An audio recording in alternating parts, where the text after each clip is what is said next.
Okay, let's do some math for fun. Today we'll be doing 26.2 power series, and of course we also have to find out where they converge. And yes, we'll be doing everything in one take. And of course, I have the file right here for you guys with all the equations. And I also have the answer key. I will be checking the answer key later on along the way just to make sure I didn't make any typos. And for the people who are taking Cal 2, well, don't forget, this is what you need, right? How you test out if a series converges or not. And on the back, here you have the best friend and also all the other friends that you should know.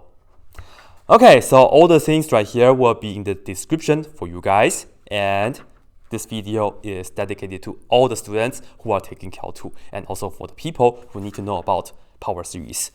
Okay, so here we go. First of all, you need to know your best friend really well. For example, the first question, we have x over 1 minus 4x. I will tell you guys the function right here and then the center, and we'll be using sigma notations to write down the power series, right? Anyway, for the best friend, for this one, right? Let me just write this down, BF for the best friend. Well, 1 over 1 minus x. This is our best friend, namely the geometry series, but we like the best friend much better. This is equal to the series as n goes from 0 to infinity, x to the nth power, and this only works if the absolute value of x is less than 1. So, include this inequality because it will tell you about the radius of convergence. Based on this, we know r is equal to 1. And because the center is at 0 and r is equal to 1, that means we can move to the left and also the right, 1 unit each direction. So we know the interval of convergence will be going from -1 to 1. And you also have to remember that for the best friend, at the endpoints of the I, well, we do not include the endpoints because it won't converge. And let's take a look of how to do this one. Here we go. I will recommend you guys to write this down right here, x over 1 minus 4x. And now we see that in order for us to use our best friend, we need to have a 1 on the top. But this is an x, not so good, but it's okay. Because we can just put the x in the front, like so.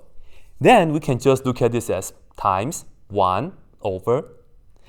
And notice that for the best friend, we must have 1 minus, and this is 1 minus, so that's perfect. We have the form that we want. And this right here is just a 4x, and in fact, that will be our new input.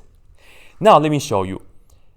This x stays in the front, but 1 over 1 minus 4x, we can just enter the 4x right here.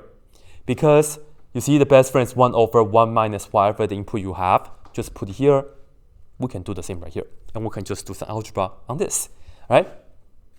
So let's see. This is going to give us the series as n goes from 0 to infinity. And by the way, I may say this as a series, or I may also say this as a sum. They are interchangeable, right? Anyway, you put 4x in here, open the parentheses, and raise to the nth power. And don't forget to put the 4x in here. So we have the absolute value of 4x that has to be less than 1, like this. Then we're just going to fix this pretty quick, that's all. So we have the x in the front. And this is just the series as n goes from 0 to infinity, 4 to the nth power times x to the nth power, yeah. And in the end, this is x, and don't forget that this right here is an infinite polynomial, and we can just distribute the x right here. So in the end, we get the series as n goes from 0 to infinity, and this is 4 to the n, and this is x to the, this is the first power, and this is nth power, so you just add the exponents, and that's the form that we have. And I will also recommend you guys, always try to put the x to some power at the end like this, and have the coefficient right here, okay? Then look at this. We have to simplify this a little bit. Absolute value of 4x is the same as 4 times absolute value of x is less than 1 like this. Divide both sides by 4, we get absolute value of x is less than 1 over 4. With this being done, we know that the radius of convergence is just 1 over 4. And then the interval of convergence is going to be, well, from 0, we move to the left and also move to the right, 1 over 4 units each time. So we have 1 over 4 negative and 1 over 4 positive. And now pay close attention to this. Notice how we just did the algebra with our best friend and end up with this, right? In that case, we also do not include the endpoints of the interval of convergence. So this and that maintain parentheses, right? Maintain to be open like this. Only later on, when we are doing like integrations or maybe differentiations, we really have to be careful with the endpoints of the I. But if you're just doing algebra, it stays the same kind, right? So this is it. It wasn't so bad, isn't it? Told you, best friend will help us out tremendously. Right? That's the first one. And let's see. I'm just going to save some space, so I'll just write this down here. Okay, so this is the R is equal to 1, I is equal to -1, 1. Number 2, here we go. We have x to the 4th power over 9 plus x squared, and we want the center to be at a equal to 0. Later on, we'll see what if we have a different center. It might be more bizarre, but for now, just at 0. Okay, here we go. Of course, let's write down our best friend first. This is 1 over 1 minus x, and this is the sum as n goes from 0 to infinity. X to the nth power, absolute value of x is less than 1. And just keep this in mind. I'm not going to write this down anymore for the best friend. R is 1, and this is the I. Now, this is what we have. We have, let me just erase this so I have more space, right? Okay, this is what we have. We have x to the 4th power over 9 plus x squared. We will be doing the similar thing. First of all, this is x to the 4th power. We don't like it. It's okay. Let me just put it on the side, x to the 4th power. So we can look at it like x to the 4th power times 1. Now on the bottom, we want to have a 1, but this is a 9. Not so good. But don't worry, small fix, right? Because look at this and that, we can just factor out a 9. So I will write it down as this over 9, and then put down a parentheses like this. Originally, we had a 9. We factored it out, so we have a 1. Well, this right here is a plus, but in order for us to use our best friend, we have to have a minus. It's okay though, because a plus is the same as minus negative. Still the same as that. Then x squared, we factor the other 9, so it's x squared. Don't forget to divide it by 9 like this. Right? Very good. Let's put little parentheses like so. Here we will have x to the 4th power divided by 9. Same business, throwing this right here. So we have the series as n goes from 0 to infinity, open a parentheses with negative x squared over 9 and raised to the nth power. And don't forget to throwing this into the absolute value, negative x squared over 9, and make this less than 1. And now we just have to fix this real quick. This right here is x to the 4th power over 9, and this is the sum as n goes from as n goes from 0 to infinity. Now let's do the following. We have negative 1 to the nth power. Let's write that down first. So here we have negative 1 to the nth power. On the bottom we have 9 to the nth power. So I'll write yes, 9 to the nth power. And then this is x squared to the nth power, so already as x to the 2n. Yep, and then just do the algebra for that. Focus on this. We will distribute the x to the 4 and also the 9. So it looks like we have the series as n goes from 0 to infinity. This is negative 1 to the nth power over this and that is 9, n plus 1's power. This and that is x to the 2n plus 4th power like this. Very, very nice. Okay, now just work this out real quick. Absolute value, the negative doesn't matter inside. And when you have absolute value of x squared, it's the same as absolute value of x and then square on the outside, right? So this is the same as saying absolute value of x squared over 9. It's less than 1. Then of course we can multiply the 9 on both sides. This is absolute value of x squared is less than 9, and then take the square root on both sides. Don't worry about the plus minus. And this is legit because the absolute value of x, this part right here, is always non-negative. So this is good. And in the end, of course, we can just isolate the absolute value of x, which is going to be less than 3. With this being done, we know that r is equal to 3. And then, because the center is at 0, that means the I, the interval of convergence, will go from negative 3 to 3.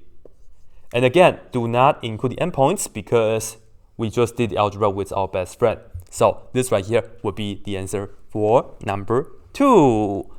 That's it. And we just have 24.2 to go. I'm sorry, it's not 100 questions, but you know, I think this right here should be efficient, effective for you guys. So yeah. And I do plan to make 100 calculus 2 questions for you guys by the end of this year. And of course, before the final exam, of course, yeah. So, you guys can expect that. I don't know when, but hopefully sometime soon in the next week or so. I should just focus instead of talk and trying to write. Okay, number 3, we have 1 plus 2x over, 1 plus 2x, 1 minus x at a equal to 0. Okay, let's see how we can do this. Of course, let's go ahead and put down our best friend, and I'll just write down a few more times for you guys. 1 over 1 minus x. This right here is the sum as n goes from 0 to infinity, x to the nth power, and absolute value of x has to be less than 1. Now, this right here is what we have, yeah? So, let me just write it down. 1 plus 2x over 1 minus x. For the best friend, we only have one term on the top, namely just a 1. But we have 2 terms. It's okay, just separate them, right? So, this right here, we can look at this as 1 over 1 minus x for the first fraction. And for the second fraction, we put it as 2x over that, and we add 2x over 1 minus x, like this. Well, this is our best friend straight up, right? This is not quite, but it's almost. This right here is small fix. Because you know, we can just write it as 1 over 1 minus x here, and plus, write it as 2x times 1 over 1 minus x, like this. Very nice, huh? Then we'll see, this right here is directly our best friend, so this is the series as n goes from 0 to infinity of x to the nth power. And then, this is also our best friend straight right here, right? So this is just going to be the 2x right here, and we have the series as n goes from 0 to infinity, and this is just x to the nth power, nothing weird. And because we went from here to here by using the best friend, so be sure now we just enter the absolute value of x is less than 1. And the input right here is just x, so it's the same one right here. Okay, now multiply this and that. So it looks like we have the series as n goes from 0 to infinity, x to the nth power plus, well, I'll write it down as the sum, n goes from 0 to infinity. This is x to the first power, so we will have x to the n plus 1, and this is of course just a 2. I should have draw the arrow like this. So 2 times that's just a 2, like this. It seems okay, but can we combine the terms? And the answer to that is yes, we can. This is how. So let me show you. First thing first, in order for you to combine anything, the power right here should match. This is x to the n, this is x to the n plus 1. This is not good. So this is what you do with this series. I will maintain the same one right here, the series as n goes from 0 to infinity, x to the nth power. What we are going to do is, we are just going to subtract 1 from the n here, so we have 2 times x to the nth power only, like this. But we subtracted 1, well, how can we balance this out? Well, just go here in the sigma notation, we add 1, we add 1. That's how we shift it and then keep things balanced. So here, we will have the sum as n goes from 1 to infinity plus 1 is still infinity. Again, minus 1 to the n, but add 1, add 1. So that's what we have.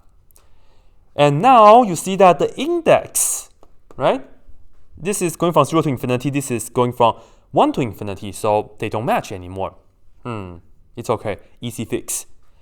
Remember what this is. This means you put in 0, and you add, you put in 1, and you put in 2, and so on, right? N is equal to 0, 1, 2, 3, and so on. So this is what we'll do. I will just show you, if we put n equal to 0, well, that's just the first term, so you just get 1. This is when n is equal to 0, right? because x to the 0th power, we get 1. And of course, next is just when n is equal to 1, and you get x, and then to the first power. And then the next one is just put 2, and then you have x squared, and so on, so on, so on. Yeah? And this is what you do. You leave it right here. Right? You leave this right here. This one stays. But this right here, you put it in the sigma notation. So it's going to look like the sum as n goes from 1 to infinity, x to the nth power, like this. And again, this right here is for the first part. Right? I should have done that in purple, but like, let me just indicate that this right here is the first part. Okay? Then, for the second part, you just go ahead and maintain that. We have the sum, or series, as n goes from 1 to infinity. And we have the 2x to the nth power, like this. And now, when the index 1 goes 1 to infinity, 1 to infinity are the same. This is x to the n, x to n. Of course, we can just put things together. Therefore, we have the 1 all the way in the front. And we have the sum. And this is the n goes from 1 to infinity. 1 plus 2 is 3. And then x to the nth power, like this. Yeah. So this right here will be the form for that when you combine as much as possible. Okay? And of course, we didn't do anything weird. This is all we have. That means r is equal to 1 and I is negative 1 to 1. Do not include the endpoints. And that's it. This right here is actually a pretty good technique if you are doing this for differential equations. Again, you fix the power here, and then you are going to fix the index. And by fixing the index, you just write down a few terms. You can just throw in zeros right here, and then this is just going to be from 1 to infinity of the same thing. Yeah, like this. Okay, that was question number 3. Now, question number 26 already? No. Still a few more to go. I don't know how long this will take me though, because I want to give you guys some details explanation. Because I know power series are weird most of the time, so yeah. Next one, number 4. Let me just show you guys right here. Here we have 1 over x squared minus 5x minus 6. At the center, a is 0. Man, this is not a best friend. It doesn't look like the best friend at all. And the worst thing is that it has 3 terms. Best friend, he also only has 2, right? But we do notice that this right here, x squared minus 5x minus 6, we can factor it, isn't it? This right here, we can factor it. This is x plus 1 times x minus 6. Looks good. And if we do that, what can we do next? Partial fractions. Yeah, so here we go. Partial fraction for this guy. Okay, for the first one, I'll just write it as x plus 1, some number over that, and then plus this one is x minus 6, and all that. Now, here we go. To figure out this number, we go back to the original and carve out the same denominator and ask yourself, how can we make x plus 1 equal to 0? Well, x has to be negative 1. And then we put negative 1 in here. So we have what? 1 over negative 1 minus 6, namely we get negative 1 over 7, right? And then we do the same thing here, but cover this up, we need to make x equal to 6, put it here, so we have 1 over 6 plus 1, namely we get 1 over 7, like this. Okay, and we know our best friend already, and let's see. Okay, we'll just do the change, huh? Our best friend right here. So here, I will just write it as negative 1 over 7 all the way in the front, and multiply by, this is 1, no big deal, over, of course we can switch the order, no big deal, so we have 1, but this is a plus, no big deal, because plus is the same as minus minus, so we have minus minus x. So that will be for the first part, and we're ready for using our best friend. Next, we add, this is 1 over 7, just put it on the side like this, and then we have the 1 over, man, we have a x minus 6. We need to have the number goes first, right? Because it's 1 minus x. So we will have to switch the order of subtraction. In the meantime, I need to make this 1, not a 6. It's okay, we will just use a purple pen to take care of business for us. Today is, purple pen because unfortunately we ran out of blue pen in my department. So 1/7. Okay, here we go. I'm going to just have a 1/, that looks more better. Anyway, we factor out the -6 on the bottom like this. And we see that, okay, to write this down carefully. Originally, we had x minus 6, but we factor out the -6, so we have 1, okay? And when we factor out a -6, let me just put this down. When we factor out -6, when we factor out negative, it's 6 minus x, right? But then, but then I also want to factor out the negative. I also want to factor out the 6, so this is -6, and this is 1 minus x over 6, like this, okay? So this is going to be 1 minus x over 6, like that. Okay, so again, I switch the order by factoring out negative, and then I factor out the 6, and then it's 1 minus x over 6, and that's what we have. And of course, you can always double check, triple check, just by multiplying this in. This times that is -6, this times that is positive x, so we did it.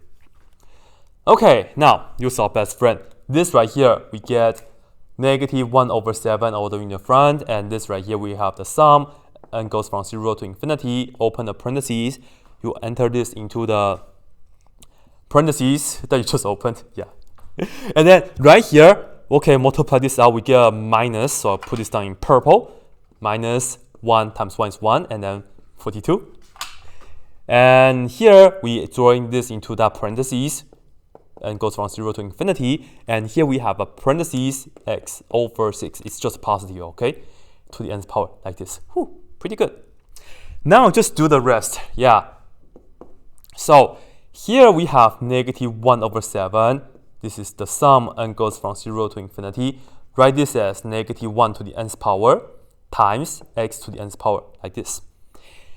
For this one, man, I will still use the purple pen. So this is a -1/42, and then here we have the sum, and goes from 0 to infinity, and this is 1/6 to the nth power. You should write down the coefficients first, and then write down x to the nth power on the side like that. And now we will just kind of drawing everything, because this right here, of course, we can just change this, put it inside, multiply, and then likewise, we also do the same right here. Now we do two things in one step. Here we go. Both of them, they have the sum going from 0 to infinity. So we can just write this down as one series in the 1 sigma notation. First of all, we have this, which is -1/7 times that. So I should have this right here on the top, -1 to the nth power. Okay? And then because both of them will have the x to the nth power, so I'm just going to put that at the end. Next, we have this times that. So perhaps I'll just write this as minus in purple. And 1 on top, of course, let's just put it on in black, and then over. This is 42, so we'll have the 42 right here, times x times 6 to the nth power. And then, as I said, this is pretty much the coefficient, and we multiply by x to the nth power like this. And I know I haven't put on the absolute value yet, but I just want to make sure that on my answer key, I give you guys some legitimate stuff.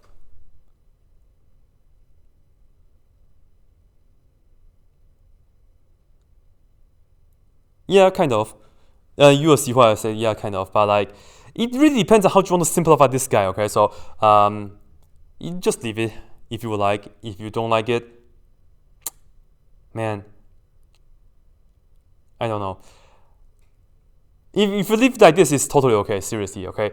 But anyway, right here, you need two conditions. The first condition is that from here to here, you enter the negative x into the best friend, right? So the first thing is that you look at absolute value of negative x is less than 1. And you also have to make sure, because we entered it x over 6 into the best friend, so we have absolute value of x over 6 to be less than 1. And of course, you are just going to look at this and then just kind of solve to see the inequality. This right here is straightforward. Absolute value of x is less than 1. And this right here, well, multiply the 6 on both sides. Absolute value of x is less than 6. Well, this is smaller, right? This is inside of that, so you just care about this one because it's an n situation, this and that. So this is it. So that means r will be just 1 because, yeah, this is from -1 to 1. This is, yeah, inside, yeah. So I'm going to leave it right here, but I do have perhaps like just an algebra version of the answer on there. So if you guys would like, you guys can try your best to enter that. I think I'm done with this. So I'll just tell you r, again, 1, right? And I will just go from -1 to 1. Oops, let me maintain the same color. So, oops. So this right here is it. Right? Yeah. Yeah. Okay, so that's question number 4. And now let's see if I can squeeze in another one. Question number 5. Okay, I think I can do this one. Okay, 1 over 1 minus x squared. Number 5. This is 1 over 1 minus x and then square.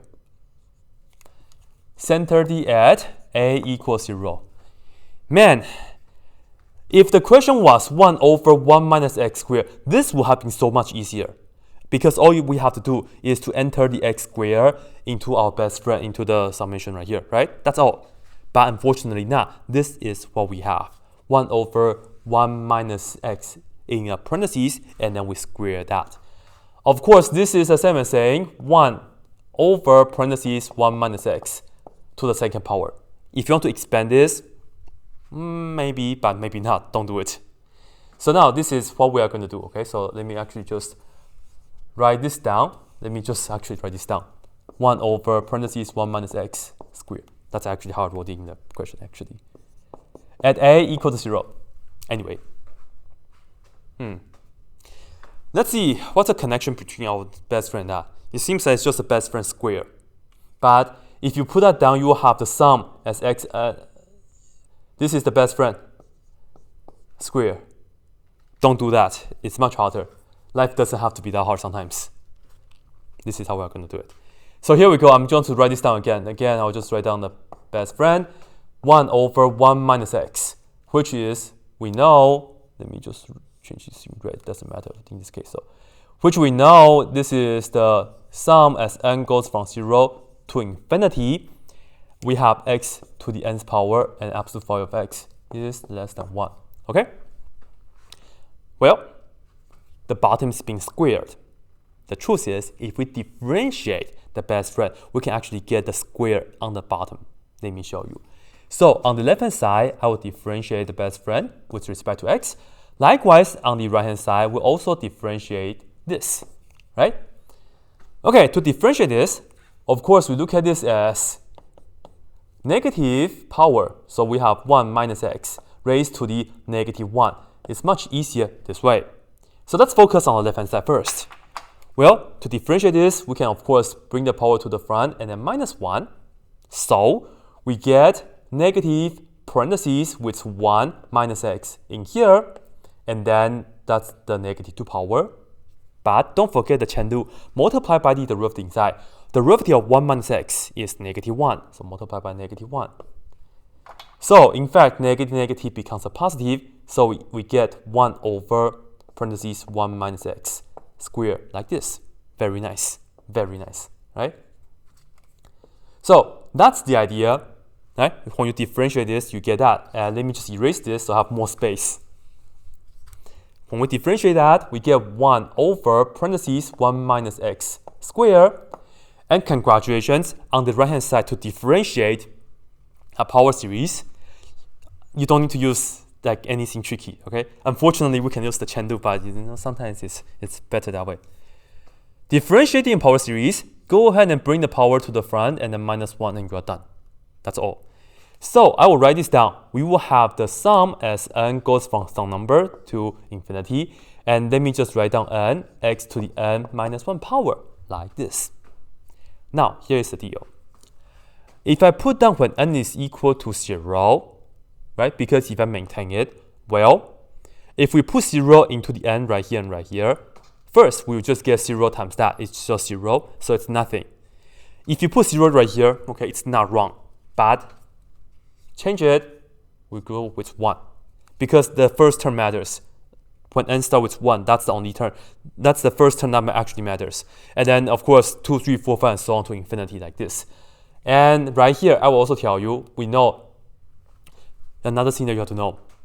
When we differentiate the power series, the radius of convergence stay the same. The radius of convergence stay the same, right? So earlier, the best friend R was 1. Now, R will still be 1. But for the interval of convergence, you will just have to double check. Well, how do we check it then?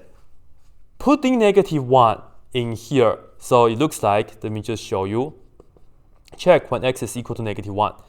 You put it right here. So we are looking at sum as n goes from 1 to infinity.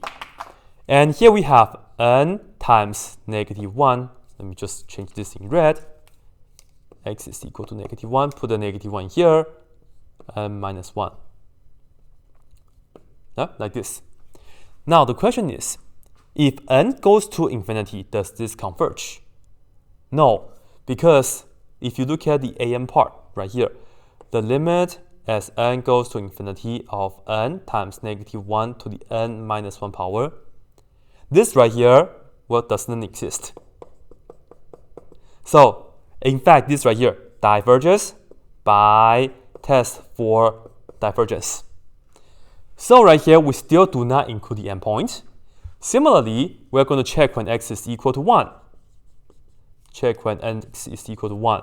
You put 1 right here, so we're looking at the sum, n goes from 1 to infinity. N is right here, and then 1 to the n minus 1 power, which it doesn't matter. And again, this right here, the limit as n goes to infinity of just this right here, again, it's not equal to 0. So diverges by test for divergence. You also don't include the other endpoint, right? So that's number 5. Yeah, okay.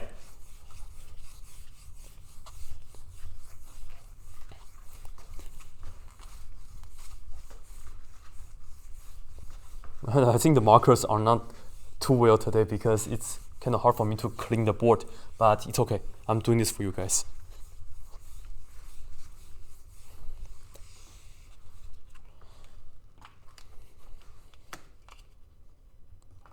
That was number 5, yeah? Now, we are going to take this into a different style. Number 6, here we go. Natural log of 1 plus x. Man, natural log. And this time, at the center, again, 0. Don't worry, later on we'll be doing the different center. First thing first, is there any connection between our best friend and the natural log?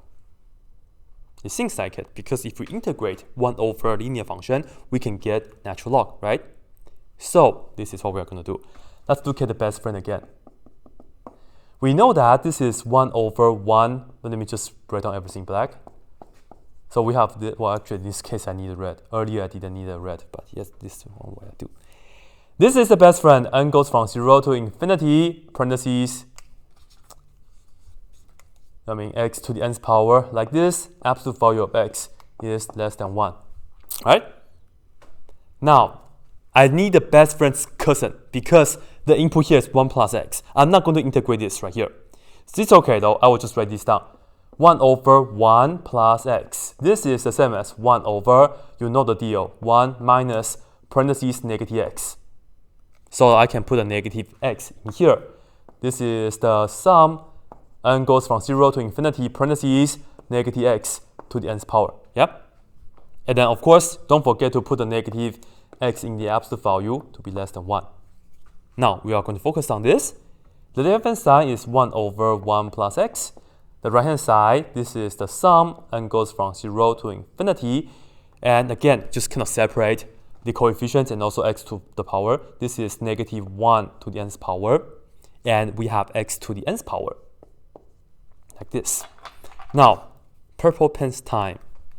We are going to integrate both sides. Go ahead and do it right here and right here with respect to x, namely in the x world. On the left-hand side, when we integrate 1 over a linear function, we do end up with the natural log we want. Very nice. We have natural log. And you don't need absolute value because we are on this interval. Absolute value of positive x will be less than 1. So this 1 plus x will always be positive on our interval. So we just need a regular parentheses, 1 plus x like so. Don't worry about the plus c, just worry about the plus c on the right-hand side. But you know we are going to get a summation like this, right? I'm not going to put down the plus c at the end because sometimes this might look like it's belonging inside of the summation. Well, the way to fix that is you put down c plus first. Okay, now integrate this guy. We still have the summation. This time we don't lose any terms. We will still have n goes from 0 to infinity. Now, to integrate a power series is just as easy because all we have to do is to get the power right here. We just add 1. And that's a new power. And then come here, divided by that new power. That's it. Very nice. So here we have the coefficient, namely -1 to the nth power over n plus 1. And then we have x to the n plus 1 power. Man. Love integrating power series. Who doesn't? Right? Okay, so that's pretty much it, and we will worry about this later. However, though, we still have to find out what the c is. To do so, because the left-hand side is a known function, so we can do the following. I'm just going to pick an easy enough x value for us to use. 0, of course, because that way, the left-hand side is going to be ln of 1 plus 0, and that's, of course, just 0. Now, the right-hand side, this is c. I will enter the 0 right here, so we plus sum as n goes from 0 to infinity. Write this down, -1 to the nth power over n plus 1. And then put the 0 right here, so we have 0 to the n plus 1 power. The left-hand side is 0 right there already, and this is c plus.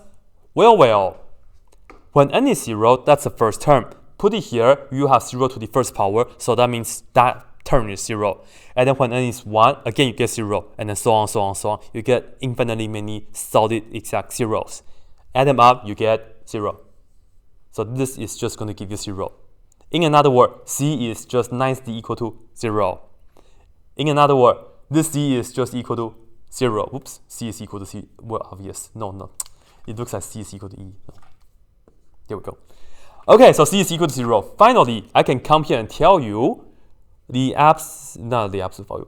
ln of 1 plus x, this right here is nicely equal to just this part.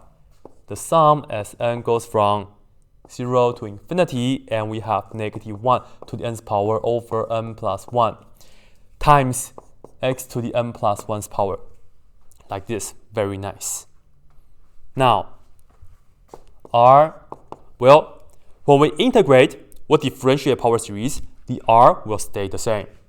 Earlier, we integrate the best friend's cousin, which the r is still, less. The absolute value of x is 1, less than 1. So r is still equal to 1. R is 1. Center was at 0, so we go from -1 to 1. For the I, let me just write this down better. I will be going from -1 to 1, but I don't know about the endpoints. It's not parentheses anymore, you will see. Again, we will have to do what we did earlier for the check. Let me check -1, right? So, I will just tell you, we are going to check when x is equal to -1. Well, this is a quick check that we can do. If you put -1 into the function right here, ln of 1 minus 1 is ln of 0. It's undefined. It's bad. So it's not going to converge for sure. But do not just rely on the function every single time. Right? Do not rely on the function every single time. Because if the function doesn't work, yes, the power series won't work. That's for sure. But if the function works, it does not mean that the power series will work. Right? So I will still show you, put a -1 right here. So let's just look at this. the sum as n goes from 0 to infinity, we have negative 1 to the nth power over n plus 1. And put the negative 1 here, we have negative 1 raised to the n plus 1's power, like so. And then, just simplify this real quick. This is the sum as n goes from 0 to infinity, negative 1 to the nth power over n plus 1. Well, this right here is what? This is negative 1 to the nth power times negative 1 to the first power, right? Good. Now, check this out. This part, negative 1 to the n times negative 1 to the n is negative 1 to the 2n. So let me just write this down. This is negative 1 to the 2n. It means it's always 1. So they pretty much cancel out. We just always get 1. But we have the negative right here though. Negative 1 to the first power. So we have this negative in the front. And then we have the sum and goes from 0 to infinity. Again, this is just going to give us a 1 and then over n plus 1 like this. Now, does this converge? No, it does not. Because if you write it out real quick, this right here is actually, well, you don't need to write it out. You can do the trick that I showed you guys earlier. Let me do that with you guys again. This right here is the sum. Let me minus 1 to the n. So I get 1 over n only, because n plus 1 minus 1, we get n. Well, to balance it, we will have to add 1 here and here. So we get n is equal to 1 to infinity plus 1 is still infinity. Now, does this look better? Yeah, this is the what? P series when n is equal to 1. Or you can also say this is the harmonic series. Well, this right here, I will just call this to be the P series. You'll just use that. P is 1, which is less than or equal to 1. Like this. Well, of course, it diverges. And when you have negative times, this actually goes to infinity. So you actually get negative infinity. But it doesn't matter. Right here, do not include negative 1. Again, you could have just say, because the function doesn't work, of course, the series doesn't work, right, in that case. But let's check the next one. Check when x is equal to 2. Well, does it converge when x is equal to 2? I put the 2 right here, I get ln of 3. It works. But no. Because this is outside of the interval of convergence already, right? So do not just use the function. Right? Do not just use the function. I will put a 1 not only in the function, but actually right here, right? So be sure you really use the series, right? Put a 1 in here. So we're looking at this one is the series as n goes from 0 to infinity, and this is negative 1 to the nth power over n plus 1 times 1 raised to the n plus 1's power. The good thing is that this is always 1, so that's good. So we have the series as n goes from 0 to infinity. Put this on the side, quick side like that. And then right here we have the 1 over n plus 1, like this. In fact, this right here, we get an alternating series, right? Because we have this. So I will call this to be the Bn. To check, the first check, I don't know why I put on 2 first. First check, does Bn go to 0 when n goes to infinity? So let's go ahead and say as n goes to infinity, Bn, which is 1 over n plus 1, does this go to 0? It sure does, because if you put infinity on the bottom, 1 over infinity, it's clear that it goes to 0. So the first check checks. Secondly, do we have Bn plus 1 less than or equal to Bn? Namely, does Bn decrease? Well, if you put Bn plus 1, n plus 1 in here, we get 1 over n plus 1. Again, for this expression, just enter n plus 1 into this n, so we have that. But don't forget, we still have a plus 1 after this. And this right here is this less than or equal to the original Bn, namely 1 over n plus 1? Well, you can cross multiply if you would like. This times that is just n plus 1. Is this less than or equal to, well, this times that is just n plus 2. And this is so true, isn't it? So, checks. Therefore, this right here converges. This series right here converges. Let me actually put this down right here. Converges by the alternating series test. And perhaps this is what you have to show. I know it's a long question. Anyway, right here it converges. So you come here, you put down a bracket. That means you include the end point right here. This is why I told you guys that you really have to check the convergence at the endpoints when you do calculus with the best friend. We did the integration, which is the calculus step, so be sure you do this. Okay, so box this for the answer. So take a look. Okay, so yeah, continue. We just have 20 something more to go. It shouldn't be taking too long. I don't know.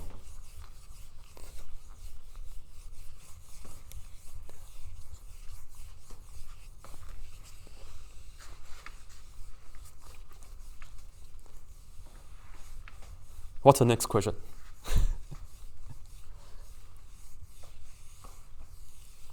Let's see what's the next question.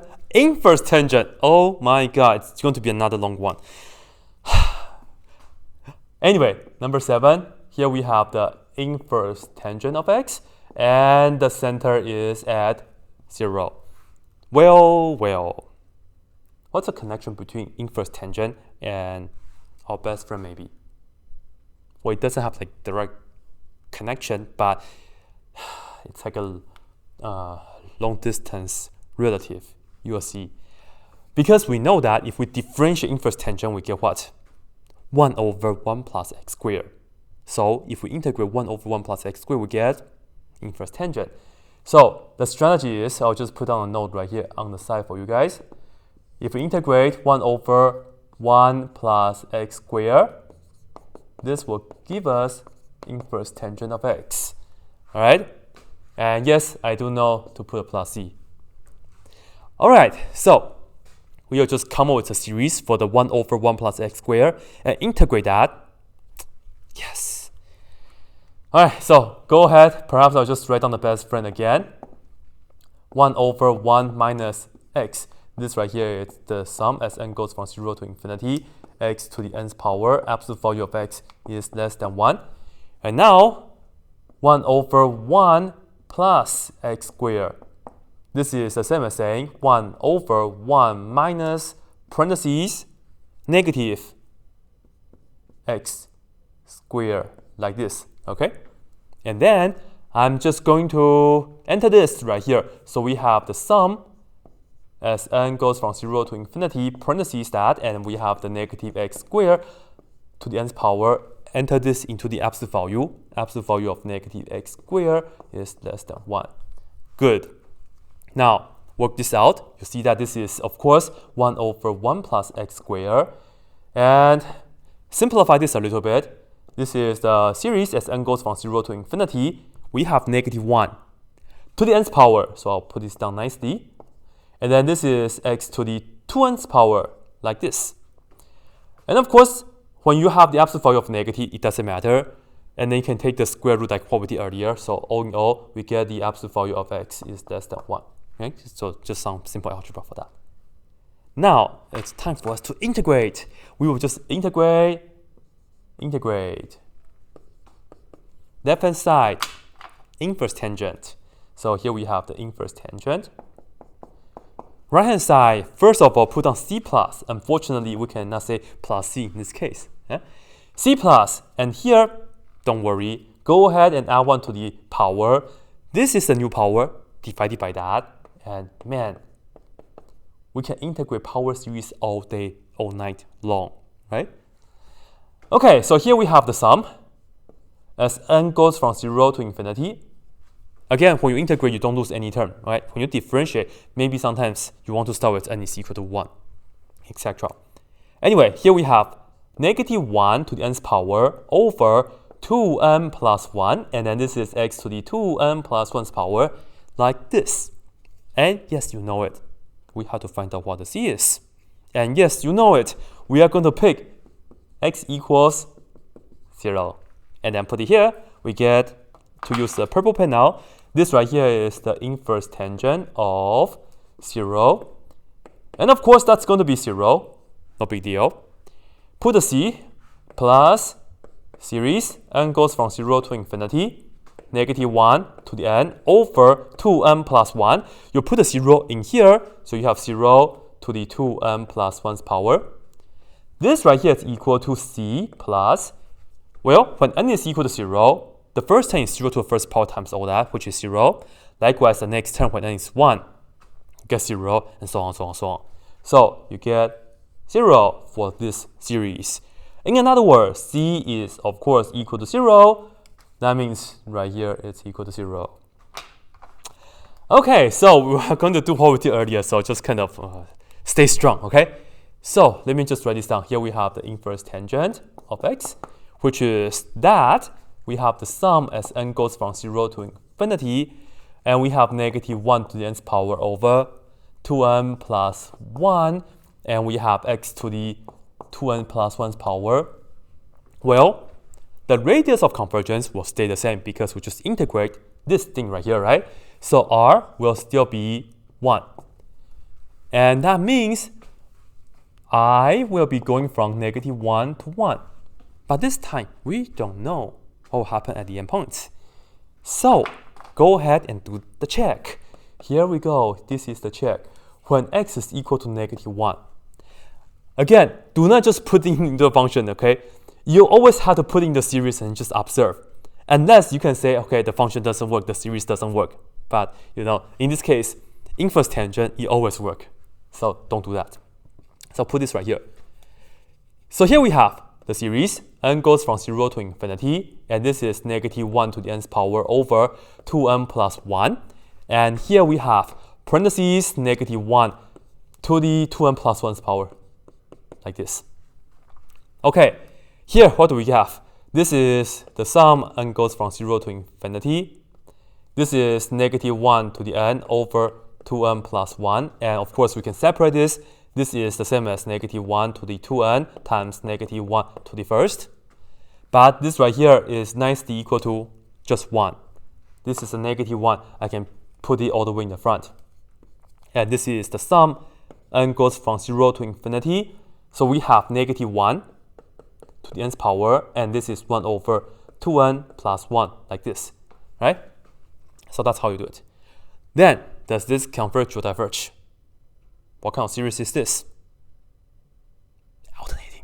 Okay, good. So take this to be the Bn, and let's just go ahead and do the check. First check, does Bn go to 0? So as n goes to infinity, Bn, which is 1 over 2n plus 1, put infinity to here, does it go to 0? Yes, it does. So of course, checks. Secondly, do we have a decreasing Bn? Well, we don't know yet, so let's put this down. Put n plus 1 in here, so notice, put n plus 1 here, okay? 1 over 2 times n plus 1, and then plus 1, is this less than or equal to the original Bn? Well, just work this out real quick. So here you get, just cross multiply if you would like. I find students like to cross multiply, so this times that is 2n plus 1. Is this less than or equal to, this right here is 2n plus 2 plus 1, so it's of course plus 3. And if you look at this, of course it checks. So again, this right here, let me just write it down here. It converges by AST. Okay, so it converges by AST. Okay, so we can come here and include negative 1. Very good. Now don't forget to check when x is equal to positive 1. Yeah. Anyway, put a 1 in here. So we are looking at the sum as n goes from 0 to infinity. And here we have negative 1 to the nth power over 2n plus 1 times 1 raised to the 2n plus 1 power. The good thing is that this is always 1. Yeah? So we're looking at the sum as n goes from 0 to infinity. I will just write it as negative 1 to the nth power. And then this is multiplied by 1 over 2n plus 1, like this. Yes, this is exactly the same as that part. This right here has a negative. It's a negative of finite value. This is just a positive. So I will just tell you this right here converges as well, of course, because we can do the same thing, converges by AST, right? Therefore, we come here and include positive 1 as well, right? So we're done. Ladies and gentlemen, this is the inverse tangent of x. Take a look. I know, another monster question, but this is what we have to go through in Calc 2, right? So have a look. In the meantime, let me tell you guys what I'm drinking. It's this thing, okay? Just black tea.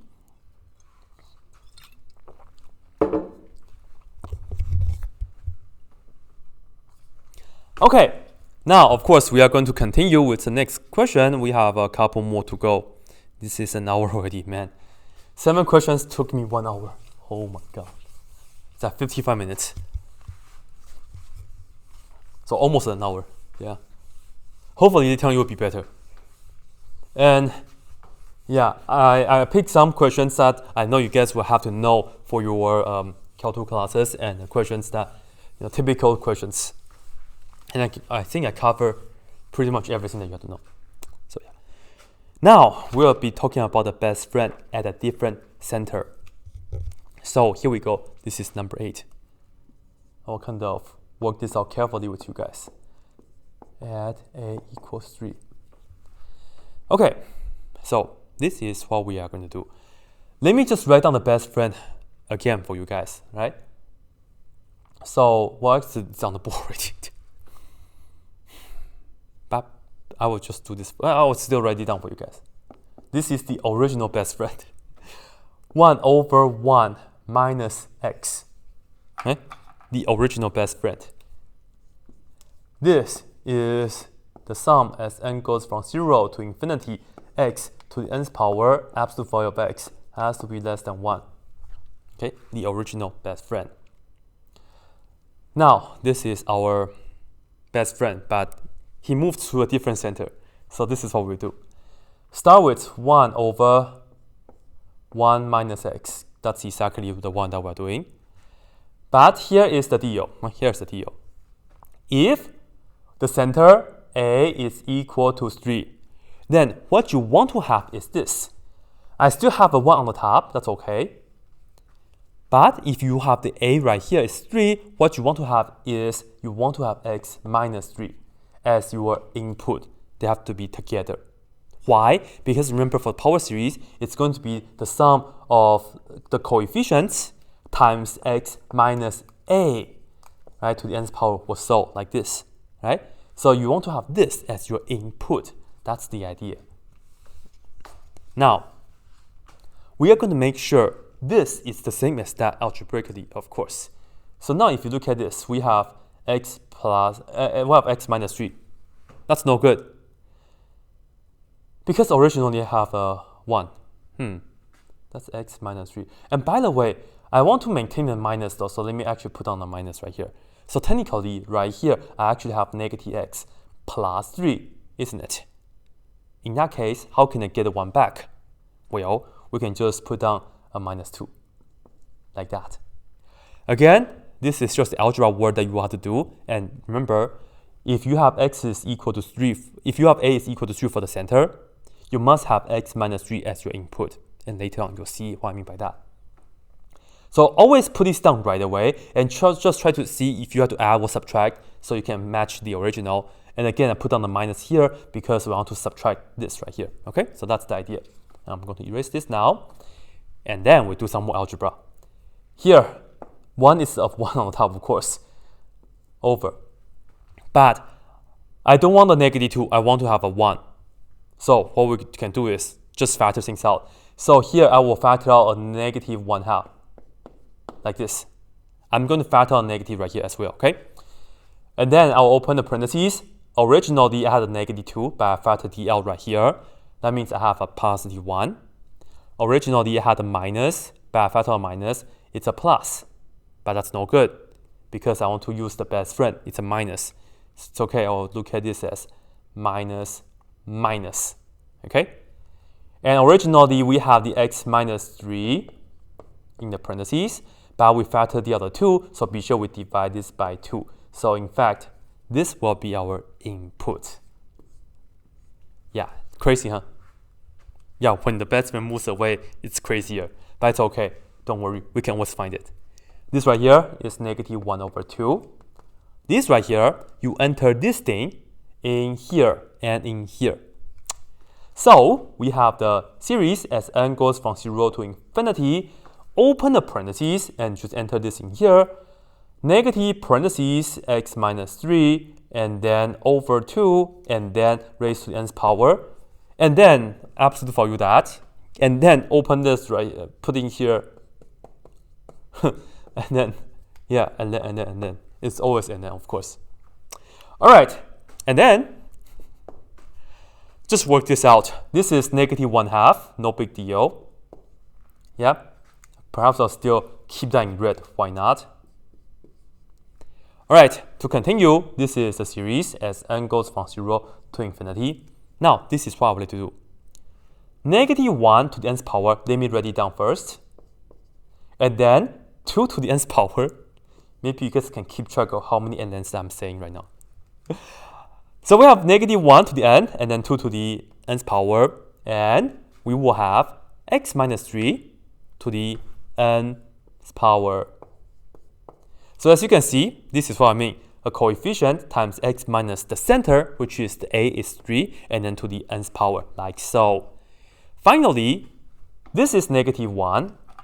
I'm just going to group this and multiply with that. So perhaps I will write it down here. Can we see okay? N is equal to 0 to infinity. Yeah, kind of. Let me see. The sum as n goes from 0 to infinity. Okay, good. Okay, -1 times -1 to the n. Of course, we just add the exponent. So this is -1 to the n plus 1's power. Then 2 times what am I saying? 2 times 2 to the nth power, we will just divide this by 2 to the n plus 1's power, like this. Then this right here stays x minus 3 to the nth power, like so. Very good, huh? Now we just have to work this out. Absolute value of the negative doesn't matter. Multiply the 2 on both sides. So we see absolute value of x minus 3 is less than 2. That means the r is 2. Well, where's the I then?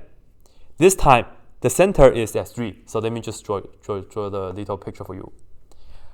And what we do is move to the left twice. So if you just move to the left twice, you get 1 right here, right? And then if you move to the right twice, you get 5. So minus 2 and then plus 2. So we have 1 to 5. Now, notice, what did we do with our best friend? Just technically algebra, right? Therefore, you do not include the endpoints for the I, just like the original best friend. Okay, so this right here is the answer for the best friend if it moves to the new center, 3. That's it. Okay? Perhaps I need more space for the next one, so I'm going to erase that. I'll erase this question. Okay?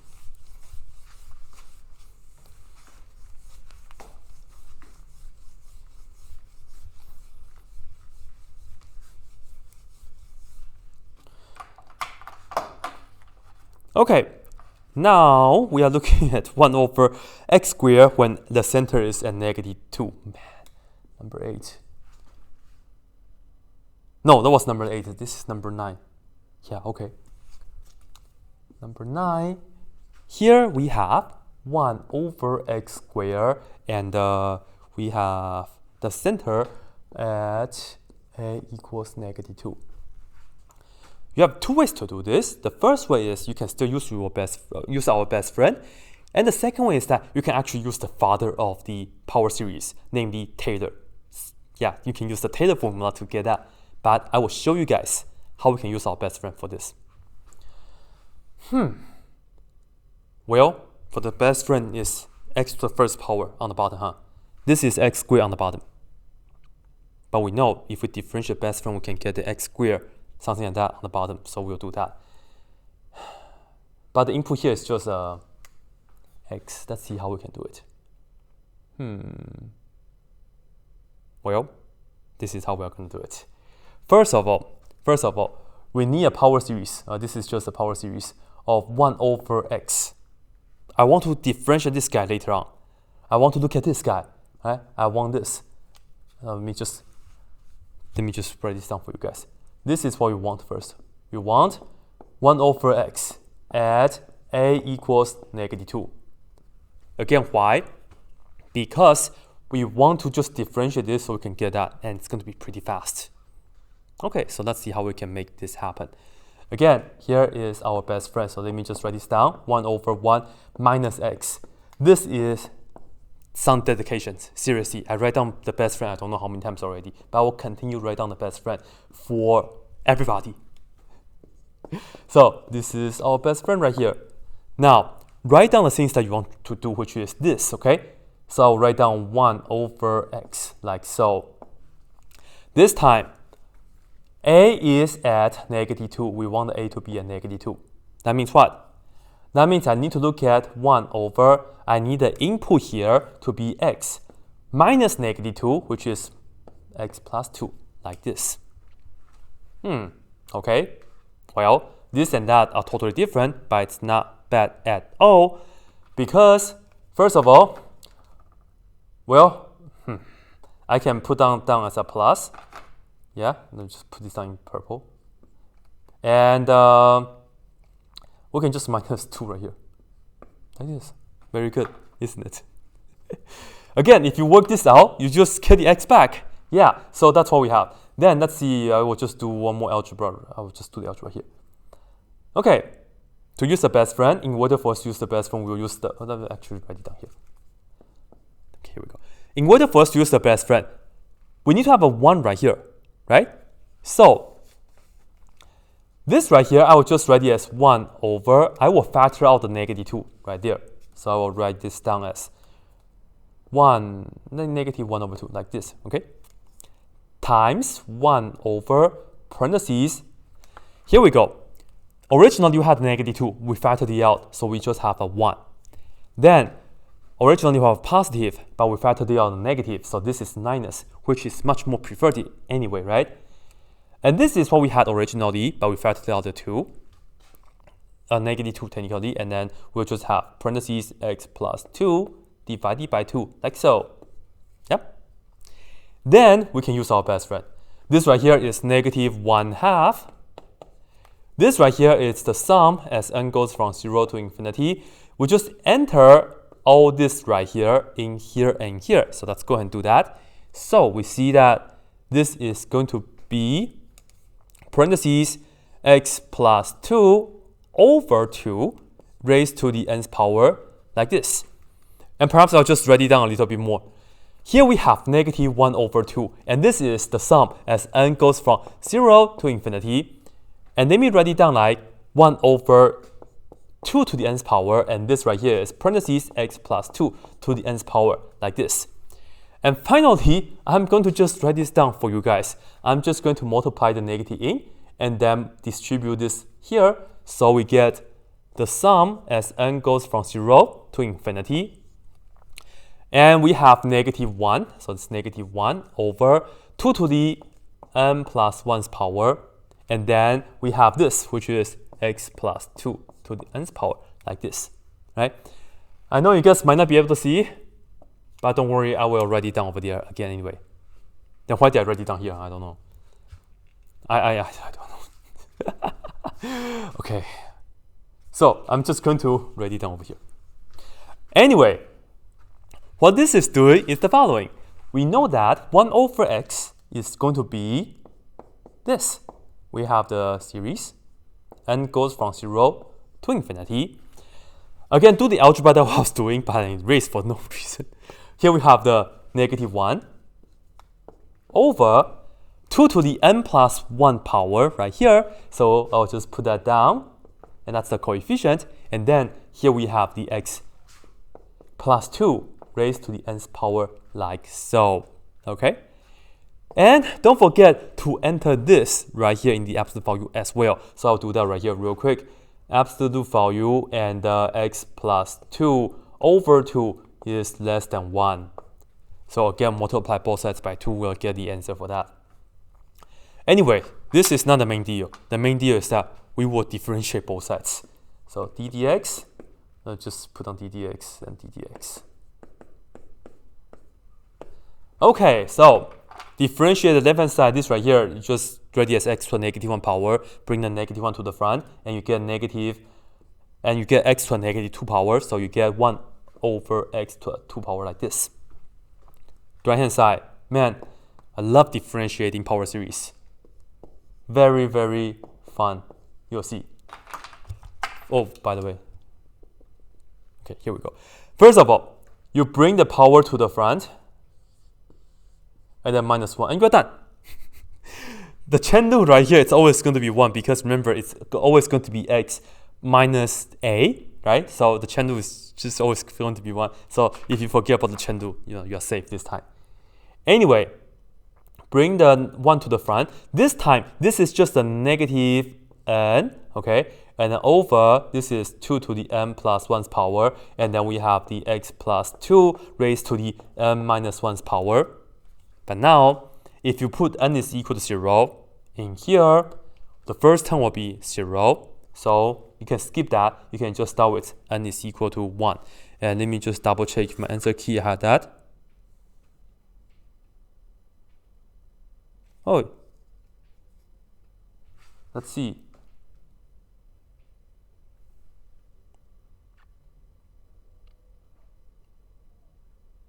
Oh yeah, so yeah, this is the version I have. This is not the version I have on the answer key, but I'll tell you guys what I mean by the one I have on the answer key. Anyway, not done yet. This is negative. That's negative. Of course, we can just multiply both sides by negative. So just multiply both sides by negative, however you want to write it. Yeah. So that this and that cancel. Man, I will just write this down one more time. So this is 1 over x squared, and this is equal to this times that cancel. So you have the sum n goes from 1 to infinity, n over 2 to the n plus 1 times x plus 2 raised to the n plus minus 1's power like this. Okay. Then let's see.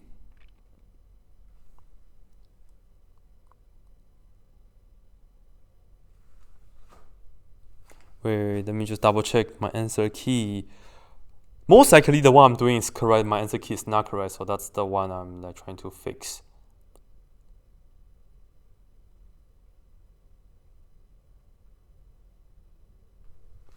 Let me just double check, triple check. Yeah, so I will just triple check the answer key later, right here. Yeah. Anyway though, right here, just work this out real quick. So you get the absolute value, multiply 2 on both sides, so x plus 2 is less than 2. So you know right away r is 2. Now, the center this time is 2. So let me draw a picture for you guys real quick. Oh, the center is a -2, my bad. The center is -2. Yeah. And you go to the left twice, which is going to be -4, and you go to the right twice, which is 0. So you actually get -4, 0, like so. Yeah. Okay. And what you are going to do is, well, again, you should plug in -4 in here to see if it converges or not. But if you plug in -4 in here, then you will see, let me see, check -4, man. Let's see.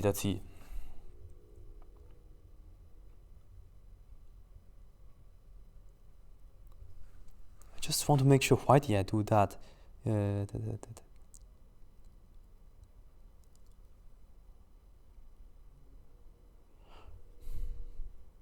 I think I got this answer from Wolfgang Alpha also, then that's why I'm like,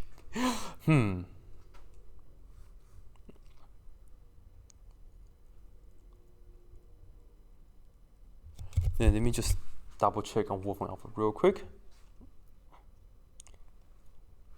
Nothing wrong with this, I just don't, let me see, power.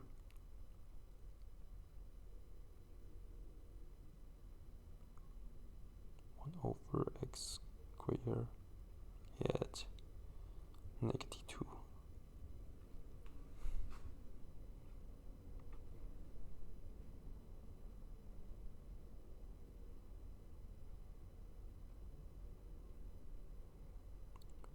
Oh, so I do have a typo on my answer key, so I will fix that for sure. I don't know why I'm saying that it's 5 times already, but let me just see.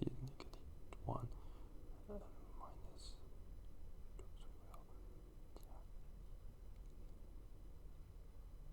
Yeah. So on Wolfram Alpha, you can see that's the answer. Maybe you guys cannot see. But it's just that they fixed the index. So sometimes it's annoying, but this is okay.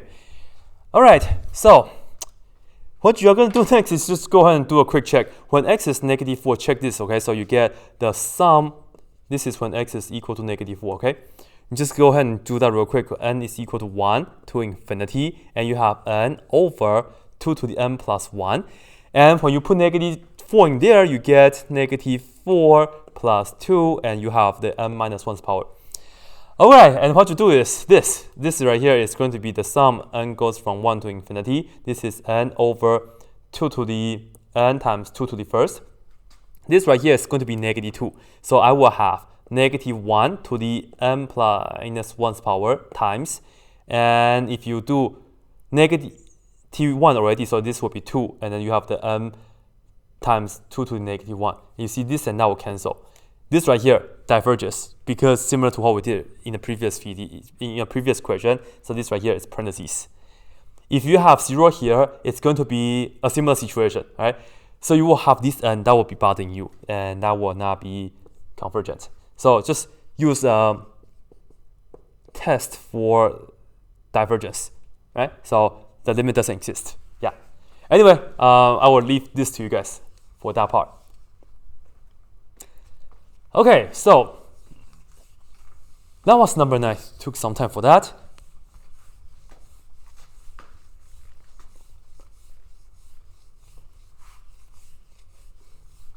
Now fix a typo on my answer key. And yeah, and let's see. Okay, for the next one, man, let's see.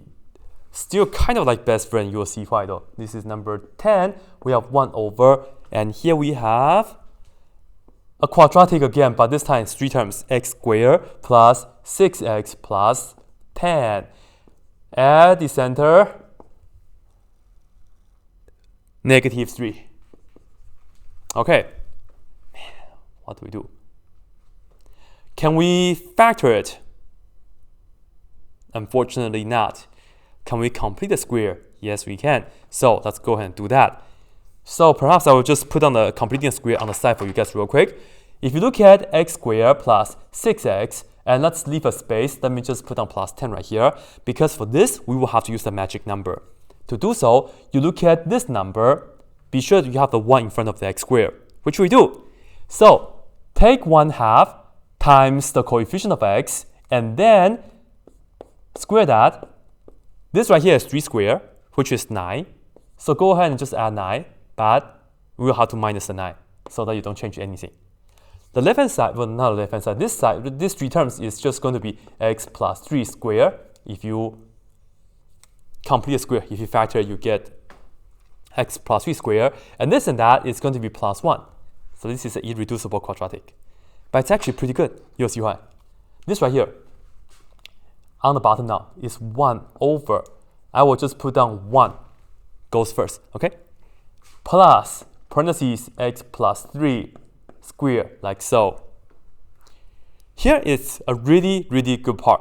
Unlike the questions that we did earlier, you have to kind of get like weird stuff, right? You see the input here is already x plus 3. When you have the a is at -3, that means you have to have x minus -3, namely the x plus 3, which we do already. And yes, you might be wondering, what if you have this and you want the center to be at 0, or you want the center to be at like 5? I will tell you the question might be much more difficult than this. But that's not the plan for today, so maybe next time or so. All right, so to do this now, what we want is the following. Again, use our best friends, do our cousin's cousin also. Anyway, put down the best friend one more time. 1 over 1 minus x. This right here is equal to the sum as n goes from 0 to infinity, x to the nth power, absolute value of x is less than 1. Well, if you look at the big picture, this is what we want. We want 1 over 1 plus x squared. Here, which is actually not so bad. Why did I make that noise? I don't know. This is actually not so bad. This is 1 over 1 minus negative x squared. We did that a few times already.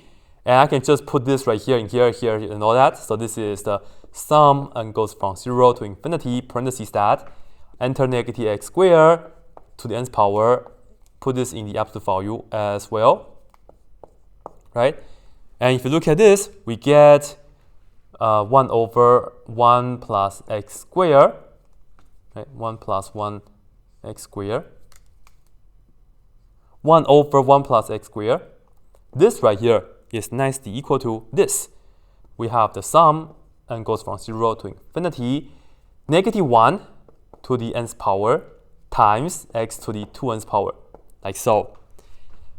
Negative doesn't matter, take the square root on both sides, and you end up with absolute value of x is less than 1. So this is actually the one that we are going to use this time, right?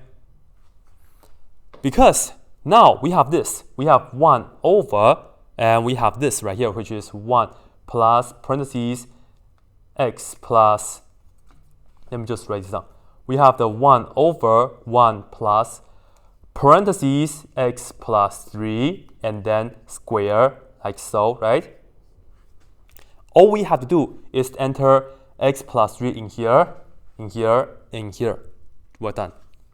And in fact, you could have enter, you could have used the best friend's curse of 1 over 1 plus x. Yeah. Man, I should have done that. Okay, let's see. Let's see.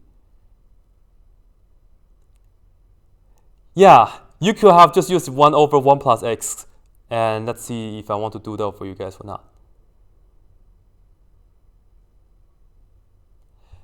I don't know. Let's see. I don't want to complicate things, so I will show you guys the quickest way to do the power series for all this. So I will look at this. Right? I will look at this, and perhaps let's just make the timestamp right here. Okay, so 121. So let's see. Well, if you have this, you can just look at 1 over. Let's do 1 over 1 plus x, which is 1 over 1 minus negative x.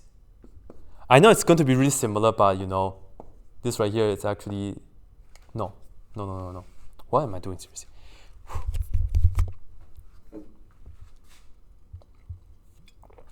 No, I'm just doing one step, right? Maybe I'll just make a cut, but yeah, I said one take, but I didn't say I will not make a cut or not. Anyway, 1. Now this is what we have. So we have 1 over 1 plus parentheses x plus 3 squared. And now, in order to use our best friend, okay, we have the 1 on the top. This is a 1, that's good. But this is a plus, so we do minus parentheses x plus 3 squared, like this, right? So what we can do is, of course, enter this into here, and that's it. Much easier. So we have the sum and goes from 0 to infinity. Enter this right here.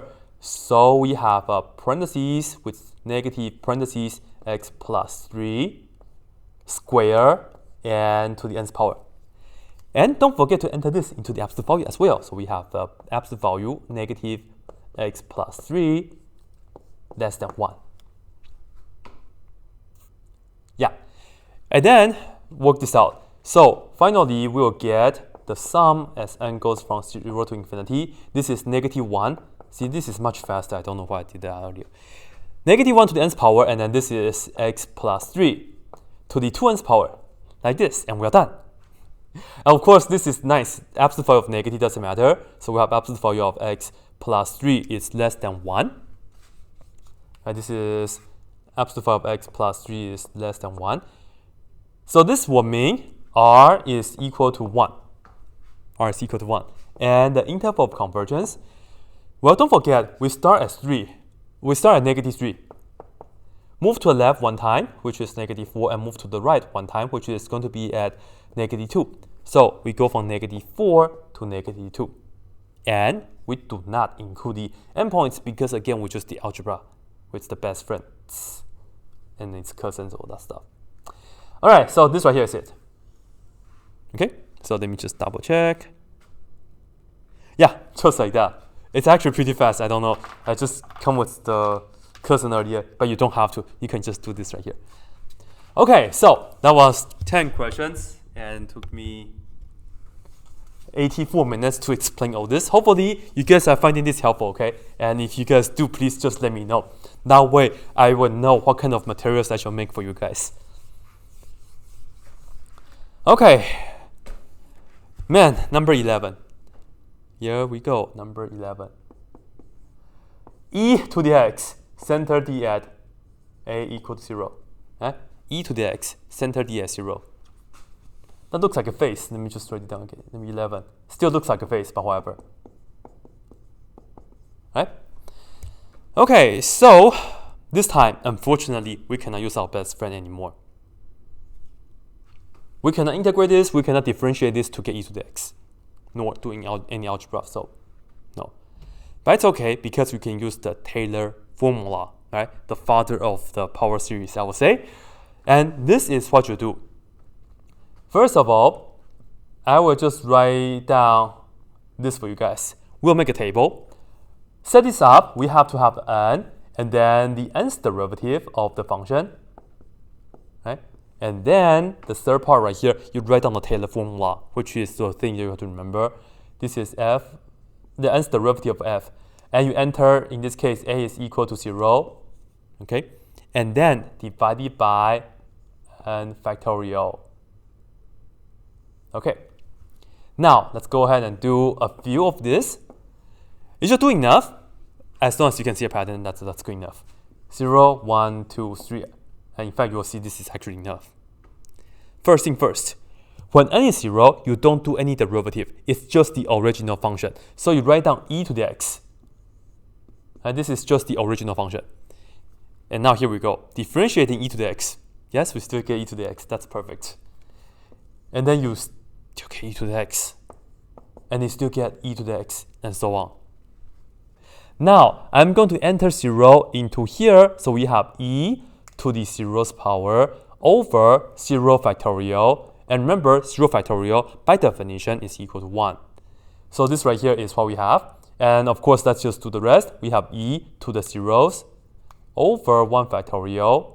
And then again, e to the 0's power over 2 factorial. And then e to the 0's power over 3 factorial. And if this is just any n that you want, of course, you always get e to the x. And notice that e to the x is just equal to 1. That's very nice. So on the top, it's always equal to 1. We can just put that down. If this is n, just divide it by n factorial. That's all we have. Okay, that's it. So here we go. Let me just write this down again, at least for the record. Any function that you want, as long as you can differentiate that means it's good enough. You can have the power series expansion, thanks to Taylor. You have the following formula. It's the sum as it's a series as n goes from 0 to infinity, Cn times x minus a to the nth power. And Taylor says the Cn here is exactly the one that we did. The nth derivative of f evaluated at the center a, and then divided by n factorial. Okay? So I will tell you e to the x is actually equal to the series as n goes from 0 to infinity. The coefficient is nicely equal to 1 over n factorial, so I'll just put that down.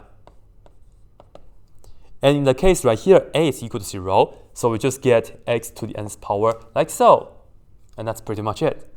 And now you might be wondering, how do we find the radius of convergence? Good question. Well, we still want to have the absolute value of x minus a to be less than r. And let me tell you, actually, let me change the color a little bit. We still want absolute value of x minus a to be less than r. And let me tell you, this is a nice formula for the r. This r, right? What you do is, go ahead and take the limit as n goes to infinity, and then apply the absolute value, okay? Look at the coefficient sequence, which is a Cn, and this is pretty much derived from the ratio test, but you don't do the original ratio test if you want to use the formula right here. For the r, what you do is, you do Cn divided by Cn plus 1 in that. Just compute that. If the limit exists, you get the r for free. Well, actually do the work, so it's not for free. Anyway, that's what you have. So this is what we have. Then we are going to go ahead and do our radius of convergence. So here we go. R is equal to, take the limit as n goes to infinity. And sometimes you can also say as n goes to infinity, up to you. Anyway, here we go. Cn, which is this, first I will have 1 over n factorial. Right? 1 over n factorial. That's this part. And then notice we have the 1 over Cn plus 1. So we can just multiply this by the reciprocal. And n plus 1 means we have the n plus 1 as the input. And then factorial that. And then divided by 1. Like this. Again, this is the Cn. And then when you have the Cn plus 1 on the bottom, you can just flip that. And you have the n plus 1 right here, factorial. So that's what you have. Simplify the bigger factorial, which is n plus 1. Let me just write it as n plus 1 times. The next is going to be n. And the next one is going to be n minus 1, and then n minus 2, and so on. So you can just include all that and say that's n factorial. Very nice, because this and that will cancel. And you are looking at the limit as n goes to infinity. And this is just n plus 1. When you take n goes to infinity, this is of course equals to infinity. Congrats! This is the first one that we have today. R is equal to infinity. Why did I say congrats? Because if R is equal to infinity, I is automatically negative infinity to positive infinity. Doesn't even matter where the center is. All the way, all the way. So, ladies and gentlemen, this is e to the x as a power series. Right, let me just check any messages. I saw some messages earlier.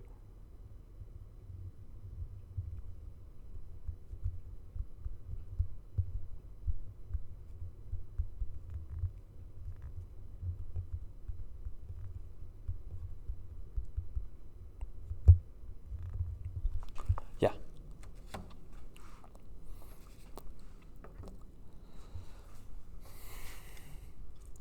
Alright, so this is e to the x. And we'll be using the same thing for the other ones. And of course, you should know the e to the x by heart. Right? This is another friend that you have to know. It's a standard function that you definitely have to know.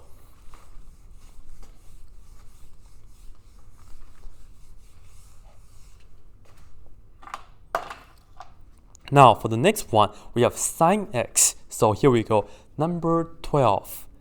Number 12. Sine x at a equal to 0.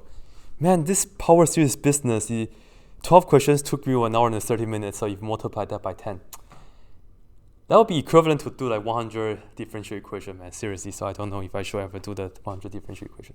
Anyway, I will, and then do the work. Alright, so again, for sine x, we will be using the Taylor formula to help us out, but you know, if you differentiate the sine, you get like cosine, all that. And especially when a is equal to 0, you get some zeros. So instead of using n, I will be using k, and you guys will see why later, okay? So let me just use k. And right here, I will be writing down the k's derivative of the function. Just differentiate that, however many times that we need to. And then here we have the k, and then enter a is equal to 0. And then divided by n factorial. Sorry, divided by k factorial. Right? And again, like k and n, they are the index. They're just like dummy variables, so doesn't matter that much. All right, so let's see. I will do a few of them. I'll show you guys real quick. Go ahead. 0, 1, 2, 3, 4, 5, 6. First, we get sine x. And here we go. This is the derivative fun. So differentiate this sine x, we get cosine x, and then do it again, we get negative sine x, and then do it again, we get negative cosine x, and do it again, we get positive sine x, and then do it again, we get cosine x, and then do it again. You see that it starts repeats, yeah? And so on, so on, so on. Now, putting 0 in here, divided by whatever, we still get 0, so that's gone. Putting 0 for cosine, we get positive 1. So it does matter. So we have 1, and then over 1 factorial. So let's write that down. Next, when we put 0 in here, when we have sine, we get 0. Well, next one, when you put 0 right here, we get negative 1 divided by 3 factorial. Next, putting 0 into sine, we get 0. And next, we get positive 1 again, and that's over 5 factorial. And the next one, if you're putting 0, you get 0. And if you would like to see one more, 7 is going to be negative cosine x, and you can guess that it was going to be negative 1 over 7 factorial anyway, and so on, right? So here is the deal. You see that you have 0, and this 0 dash, 0 dash, 0 run. What you want to do is, do not try to write a formula with the zeros being included, because that's like overkill. Just don't worry about it. Try to focus on a formula, right? Try to focus on the formula with this, this, this, and that only, right? So that will be the coefficients that we really care about. Well, when k is 1, we get this. When k is 3, we get that. When k is that, we get that, right? But here's the trouble though. We do not just say over k factorial here. Because if you put down over k factorial, if you look at the k goes from 0 to infinity, if you put this down, you will be including these guys, and that's no good. So seriously, that's no good. So again, do not look at the k right here. This right here is just for us to set up the table, right? I shouldn't have circled the left-hand side. I just noticed that. But if you look at this, and now we'll be using n, so let me show you what we'll do with it. Here is sine x. I'm going to write down the terms for you guys first, right? For the first time, this is the expanded version. This is what we have. We have 1 over 1 factorial times x minus 0, so it's just times x by itself, right here, to the first power, okay? That's okay. Next, we have this, which is minus 1 over 3 factorial, and we have x to the third power, okay? And then next, we have that, which is plus 1 over 5 factorial x to the fifth power. And next, we have minus 1 over 7 factorial x to the seventh power, and so on, so on, so on, like so. Remember the formula is this, and then times x minus a to the kth power, right? That's the formula for that. So if you have one, that match, that's okay, right? So that's okay, right? But now, here is what we are going to do. We are going to be writing the formula down right here with n, right? With n, which is equal to 0 to infinity. Again, we are just going to look at these things and then write a formula with a sigma notation for this, right? One more time, this and that match, this and that match, this and that match, because of the formula of the Cn times x minus that formula, like the k, I use k, so it's that one, okay? All right, anyway, so n start with 0. Okay, first of all, it's alternating, so I should have negative 1 to some power. Because n start with 0, and this is positive, so to the nth power works, right? Because this is when n is equal to 1, and you get negative, so that works.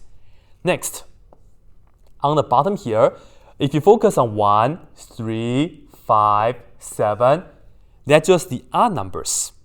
Well, odd numbers is 2n, either plus 1 or minus 1, depends on your starting value. Because n start with 0, it will be plus 1.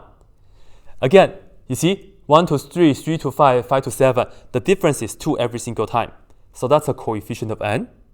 Because n start with 0, so you have to add 1, right? So you get the 2n plus 1 for these numbers. And then you factorial that. All right, then you see this is x, and again, this and that match. So this will become the power right here. So this is 2n plus 1 power. So that's it, right? So this is sine x. And again, the reason I use k over there is because we had the zeros in between. We don't want to write a formula with the zero being included because that would be redundant. That's why I use k on purpose. And I'll just write down the remaining terms, the actual terms without the zeros. And we look at the remaining terms and write them down into the sigma notation. And finally, I use n. So that's the idea. All right, here is the Cn. So I will compute the R real quick. So here we go. R is equal to the limit as n goes to infinity. And again, I will just write this down just to emphasize this Cn times 1 over Cn plus 1, right?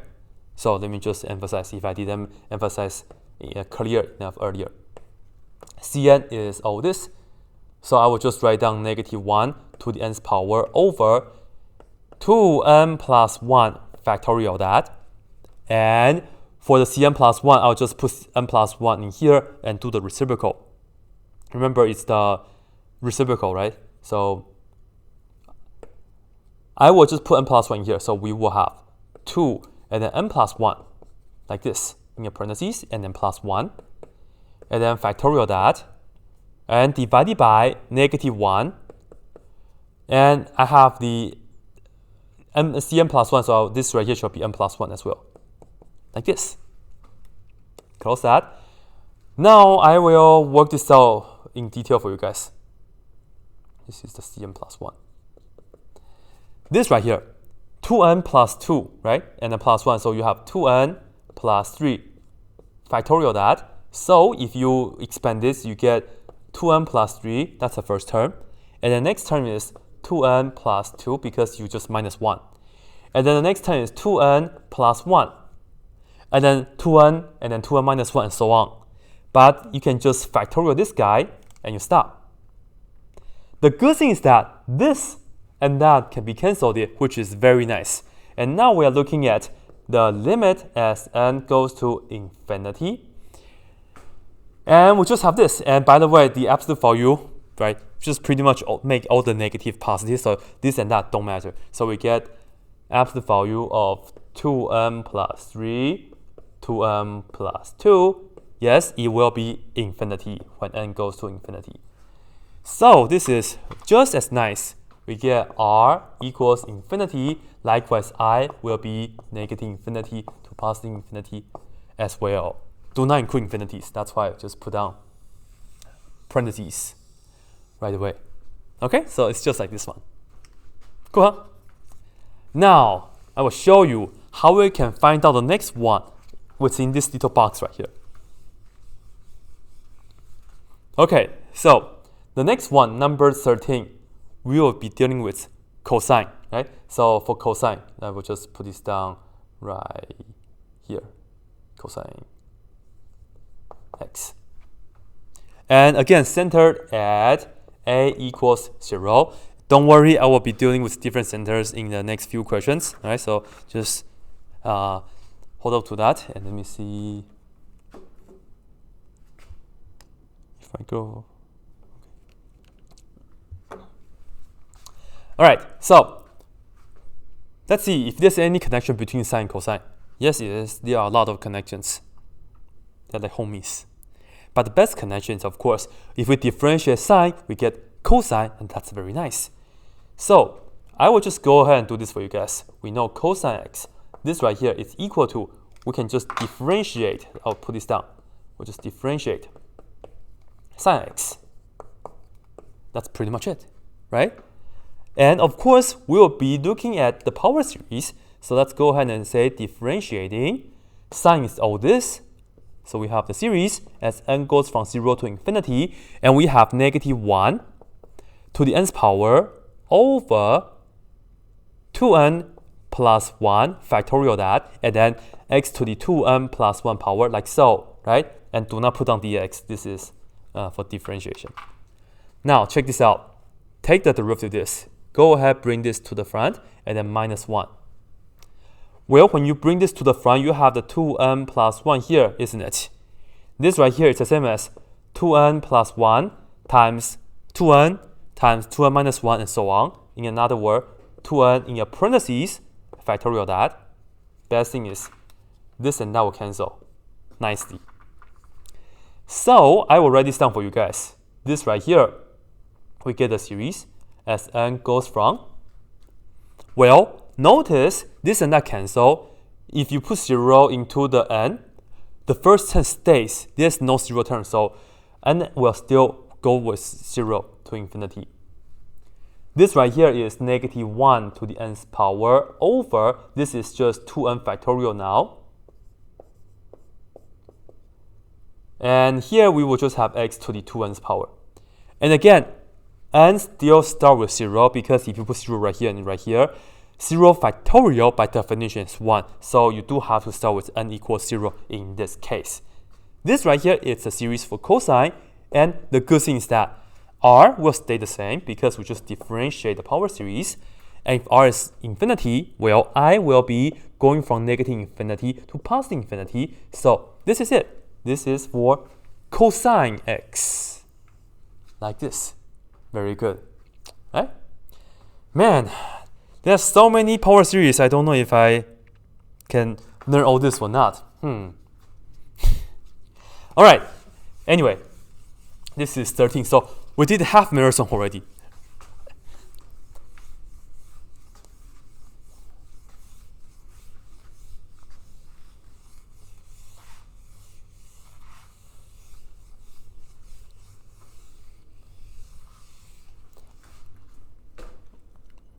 Now, number 14 is the time that we are going to kind of play around with the center. So, as usual, here we go. Number 14 here is right here. Wait, that was number 14. 12, 13, that was 13, yeah. So, number 14, we have e to the 3x, but this time the center is going to be at 2. Two choices. One, you can still do the table. And this time you have to plug in 2 and you can produce that. I did that before, so if you want to check that out, you can check that out. Here I'll show you guys a different way. Write down what you are working with, which is e to the 3x. This is the one that you are trying to get, right? And you should also put down the one that you know, but that's do that later. This is e to the 3x. What you want to do is, well, if the center is at 2, then that means you should have x minus 2 as your input, okay?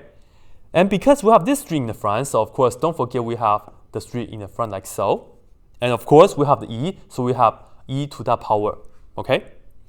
And of course, if you distribute the power, this is going to be 3x times, well, this is going to be negative 6, right? This is of course not the same as that. You just have to make it the same thing, you'll be happy. We need a negative 6, and this is e to the negative 6 power. We're going to cancel that. So it's just going to be multiplied by e to the positive 6. Because if we have e to the positive 6 times e to the negative 6, you just add the exponents. Just kind of introduce new things. That's it. Okay? That's it. And now, which one are we going to use? Of course, we have to use our other friend. Man, I don't know which one is my other friend. Of course, e to the x is our other friend, all right? So this is the one that we are going to use. I will just put this down right here. I'll just say use e to the x. This is equal to the series as n goes from 0 to infinity. And again, you just have to remember this, 1 over n factorial.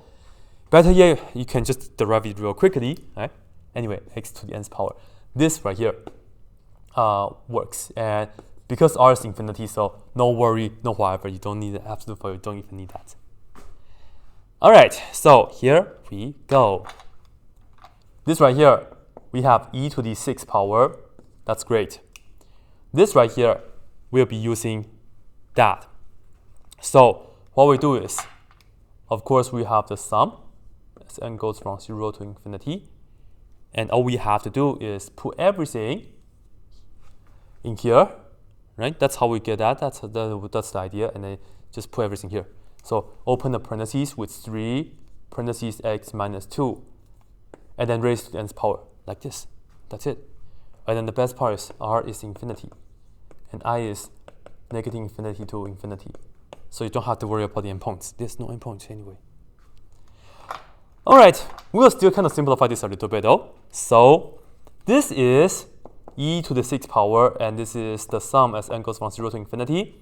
Let's write it as 3 to the n, and this is x minus 2 to the nth power. Multiplying, but there's nothing we can combine, so I will just write it as, oh, I forgot the over factorial. My bad. I put this in here, but I forgot to write it as the over n factorial. My bad. All right, so 3 to the n, and this to the n, and then over n factorial, right? And finally, we are just going to multiply this in. So we end up with the series as n goes from 0 to infinity, and depends on how you want to write it. I will write it as e to the 6th power times 3 to the n over n factorial. I know this looks like super intimidating, but it's actually not so bad, right? For 2, nth power, and of course r is infinity, I is negative infinity to positive infinity, and we are all done. Like this, right? Very nice, huh? I realized I have to erase this every single time because like I just want it to be like clear, so I have to write it pretty big and all that. And hopefully the board is not so dirty. Yeah, it looks okay right here, right? And let me know if you guys are studying for your calculus 2 midterm or final whatsoever, right? So anyway, number 15. Mile 15, man. Let me tell you, you guys don't know how. I should seriously just sit my mouth and just do the work. Sin x at a being negative pi over 2. Like that. Okay? Okay, so here we go. Sin x. And again, okay, this is the most important part. Whenever you're looking at, oh, forgot to write this down, a is negative pi over 2. Okay?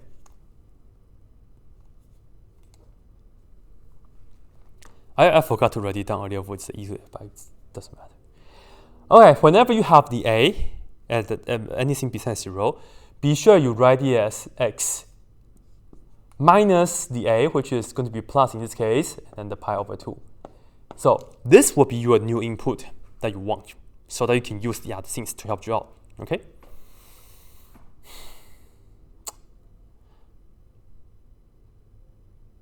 But we have the sine at pi over 2. Wait, my bad, sine of pi over 2, I have plenty sine of pi over 2, so let me do it again. Alright, sine at a equals pi over 2. Alright, here we go, question number 15. Okay, so here we go. This is sine x. Well, in this case, we want the a to be at pi over 2. This means we want to have a factor x minus pi over 2.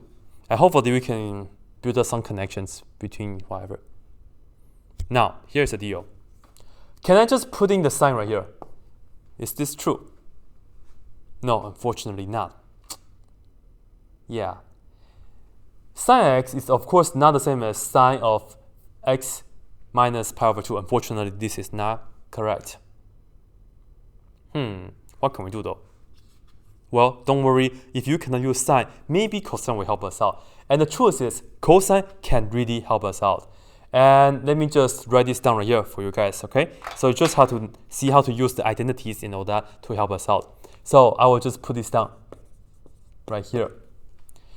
If you're looking at pi over 2, well, because sine and cosine, the cos stands for cosine, the cos stands for complementary. If you have sine of the angle, well, cosine of the complementary angle of the x is the same as cosine. Let me write it down what I mean. So the idea is that cosine of theta, this right here is the same as saying sine of the complementary angle of that. So remember, complementary means that two angles add up to be 90 degrees.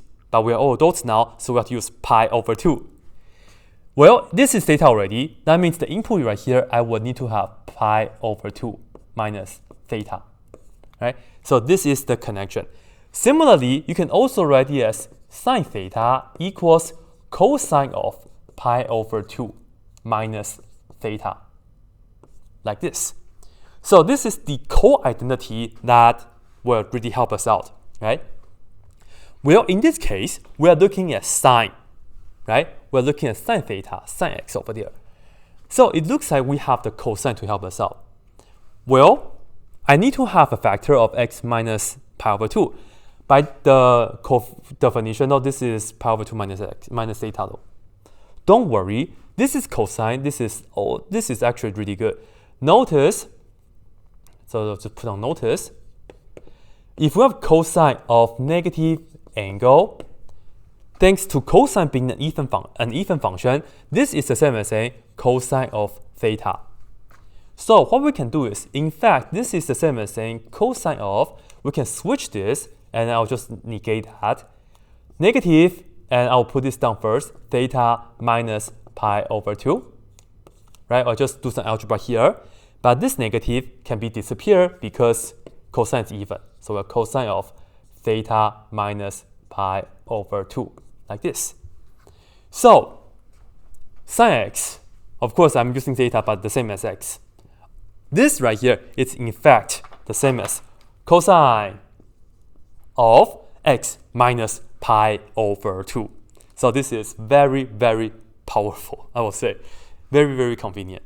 And now what we are going to do is, I will just tell you, we can now use cosine of x as the power series, which we did earlier, the sum as n goes from 0 to infinity, negative 1 to the nth power over 2n factorial times x to the 2nth power, like this. Right? And notice that we mentioned that cosine is even, and we have this property. And you see that, in fact, we have the even power in the Taylor expansion or the power series expansion for cosine. That's fine. You know, even. When you have an even function, you get an even exponent in the power series expansion. Very, very nice. Huh? So this right here, we're almost done. Again, you can do a table, but sometimes use identity will be much quicker. So here we go. All we have to do is enter this here, right? And by the way, well, you know that I will put this down later. I'll just write this down. R is infinity.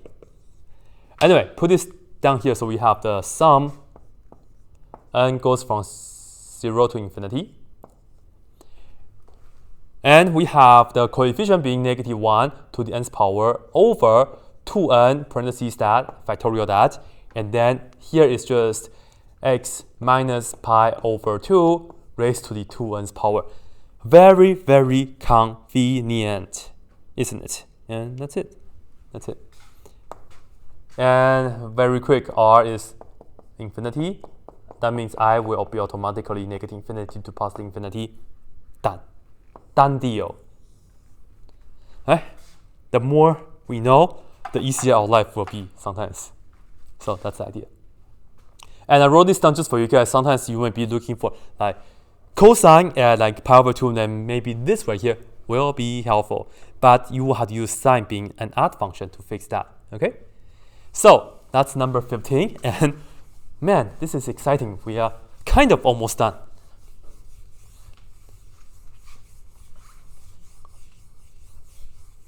All right, just to show you the time, okay? Right now is 8:45. Yeah, 8:45 p.m. The date is wrong on my watch, so don't worry too much about that.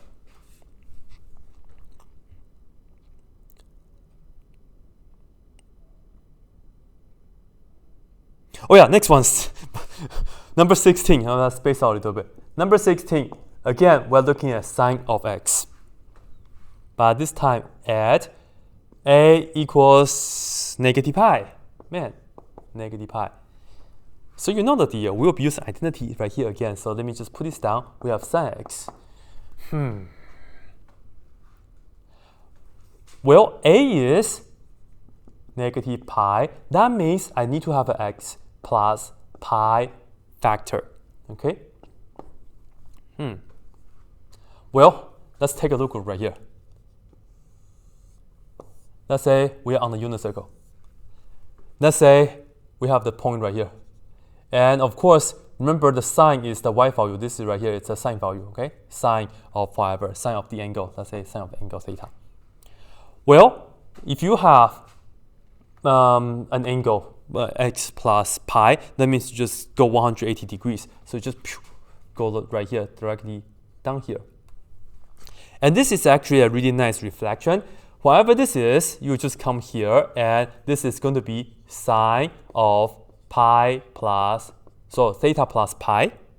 But the problem is that it was positive and now it's negative, so you just have to negate that. This is the sine of pi. This is the sine of theta plus pi. But this is just going to be the negative value of that. That's it. Yeah. So, very nice. Sine x is equal to sine of x plus pi, but it's the negative. So it's a negative right here. Let me just emphasize that. It's a negative. Why? Because again, they have negative sign. And again, this angle here is, I should put a negative right here. Why not, huh? Yeah, if x is, like, say, pi over 3 and then you add pi, yeah. Yeah, the y value is the same, but just opposite side. For this picture, I'm not sure if I should put negative. I don't know if it does make sense or not, but no. No. What I mean is, this right here is this distance, right? And that's the distance, but the connection is sine theta is equal to negative sine of theta plus pi. And again, what I mean by that is, if you just go 180 degrees more, which is pi radians, this distance, the y distance, is just the opposite of that. So that's why you have the negative, right? So that's the idea. Okay, so that's what we have. Then what we're going to use, I'll just write this down again. Let's see if we remember this or not. We'll be using sine, of course. So we have sine of theta. Well, let's use sine x, of course. For identities, I like to use theta, of course. All right, here we go. Because right here, this is sine, so we're looking at sine. We have the sum as n goes from 0 to infinity. And what do we have next? Yes, it's alternating -1 to the nth power over. And remember, sine is an odd function, so you see the odd numbers. And it's 2n plus 1. Good. And then factorial that, x to the 2n plus 1's power. And the radius of convergence is infinity. In this case, well, again, we just enter this right here, and that's pretty much it. So we have this. This is negative, and this is going to be the sum as n goes from 0 to infinity. Just write this down pretty much. -1 to the nth power over 2n plus 1, factorial this guy, and then enter this for the input, x plus pi raised to the 2n plus 1's power, like so. And if you allow, you can just say this is -1 multiplied with this -1 to the nth power. So finally, you can simplify this to be the series n goes from 0 to infinity, -1 to the n plus 1's power over 2n plus 1. Factorial that. Man, I know it's like, it's not so bad, but just have to write the same thing like over and over. It's worse than integrals sometimes, right? Anyway, r is infinity because you just plug in, and of course, still I is -infinity to positive infinity. Pretty nice, huh? This is not box, but whatever. Got it. Yeah. Okay, so far so good.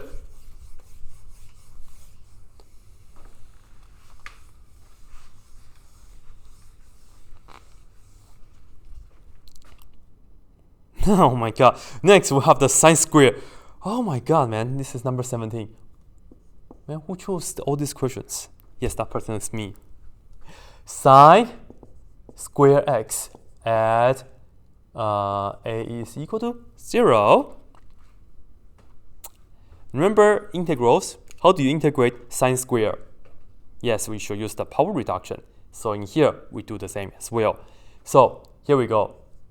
Sine square x. This right here is the same as 1/2 times 1 minus, okay, for sine square, if you do a power reduction, it's minus, and you will have cosine of 2x. Just like how we do the integral. And luckily, we just want to have a is equal to 0. So we don't have to see that x minus like pi over 3 or whatsoever. This is all we need. Very, very nice. And now we'll just distribute this a little bit. This is 1/2, and this is minus 1/2 cosine of 2x, and 2x is our input now.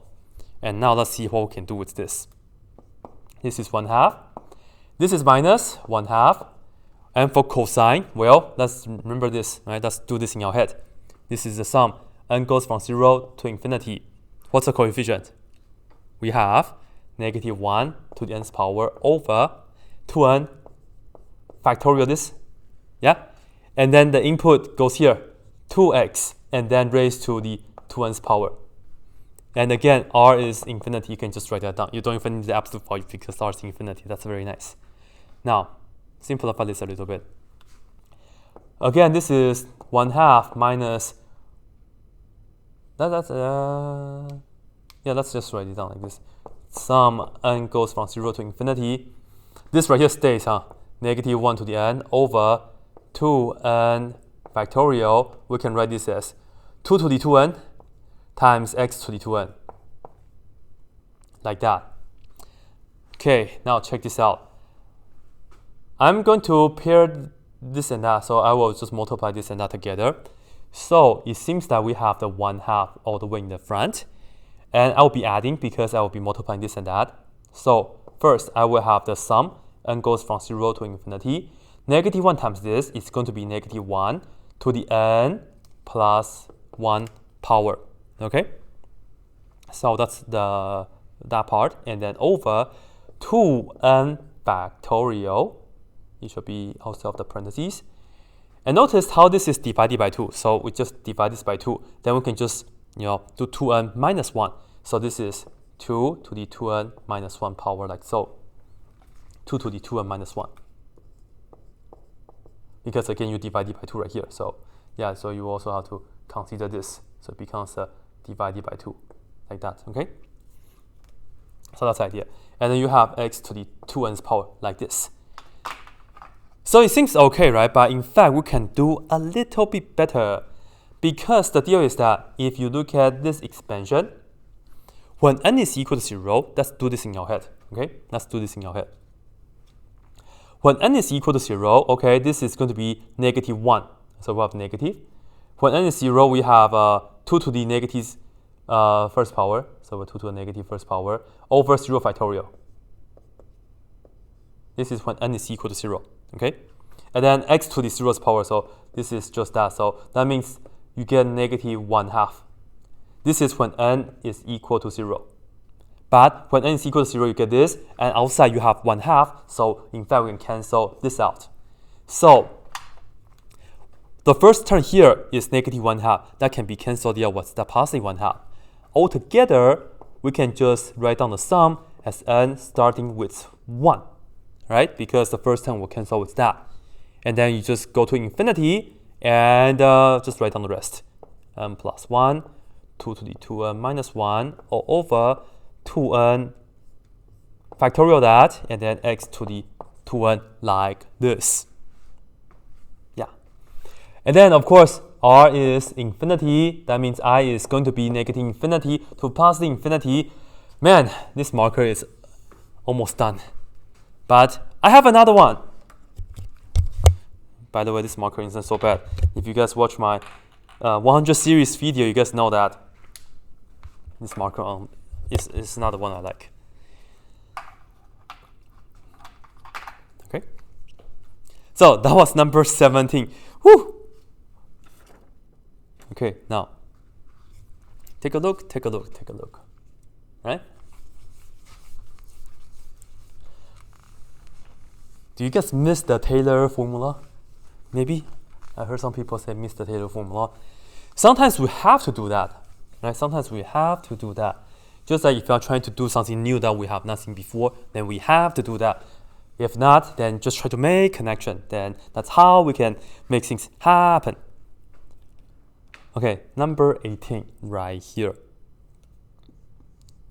Number 18, we have cosine x at, you guys ready?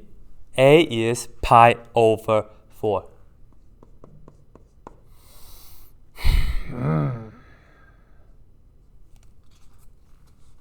Okay, think about how you will actually do this. Well, if you want to do what we did earlier, this is cosine x. And maybe you can end up with some kind of function with x minus pi over 4. Is that true? Can you just do like sine or cosine to help us out? I don't think so, unfortunately. So here we'll go back to the Taylor formula. If you know how to use identity to do this one, please comment down below because I would like to know that myself. I didn't know how to do it, but it's okay because the father of the power series can always back us up real quick, right? So here we go. Because at pi over 4 we don't get 0, so I'll just use n, doesn't matter. So we have n right here, and then do the derivatives, and then the formula, which is the nth derivative at pi over 4, then divided by factorial 大概. Okay? Alright, let's see. 1, 2, 3, 4, 5. Hopefully you should see the pattern already, right? 0, 1, 2, 3, 4, 5. Here we go. Cosine is the original. Next we get negative sign. Next we get negative cosine. Next we get positive sign. And then we get cosine. And then we get negative sign. So of course we see the repeat. So that's good. Now I will tell you, when we put pi over 4 into cosine, what do we get? 1 over square root of 2, all right? So I will just write this down right here on the side. Cosine of pi over 4, this is 1 over square root of 2. And we are all adults now, we don't have to rationalize the denominator. And the beauty of this question is that sine of pi over 4 is also 1 over square root of 2. So this is the beauty for that. Anyway, so I will write this down. When we put pi over 4 in here, we get 1 over square root of 2. I will just put it down right here. And 1 over square root of 2. And we have the factorial. Let me just put this down in red, actually. Let me put down these numbers in red. So when we do that, we get 1 over square root of 2 times 1 over 0 factorial, like this, okay? Next, we get negative. So this is negative 1 over square root of 2 because sine of pi over 4 is also 1 over square root of 2 times 1 over 1 factorial. And you just continue. Next, you have negative. So this is negative. And again, 1 over square root of, everybody has 1 over square root of 2. That's pretty nice. Times 1 over 2 factorial. And then negative 1 over square root of 2 times 1 over 3 factorial. Oh no, this is positive. Positive. And then positive. 1 over 4 factorial. Now it's negative 1 over square root of 2 times 1 over 5 factorial. So it doesn't seem so bad. But here is the trouble. Here is the trouble. Positive, negative, negative, positive, positive, negative, negative. So it's like 2 negative here, 2 positive here, and then 2 negative, 2 positive. Is this alternating? Unfortunately not. This is not alternating in the usual sense, unlike this. Again, it's negative, negative, and then positive, positive, and negative, negative, and so on, so on, so on. So this factor or a variation of this might not help us out. Well, we have to think better than this. I will put this down in purple. Notice everybody has 1 over square root 2, so that's the pattern. That's no big deal. And you can just write down 1 over n factorial. Again, no big deal. But I want to get 1 in purple, negative 1 in purple, negative 1 in purple, and then 1, and then 1, and then negative 1. Right? In fact, let's look at these numbers. Right? This, and so on. You guys will see there's actually a really nice way to do this. it does repeat. So it's a good idea to visit the unit circle. And by the way, if you want to check out my unit circle merge, you can just go click on that. Okay, so I will just put this down right here. Here is the unit circle. And we're always talking about 1 over square root of 2. That means the angle is pi over 4. Or maybe right here. Or maybe right here. Or maybe right here. Right?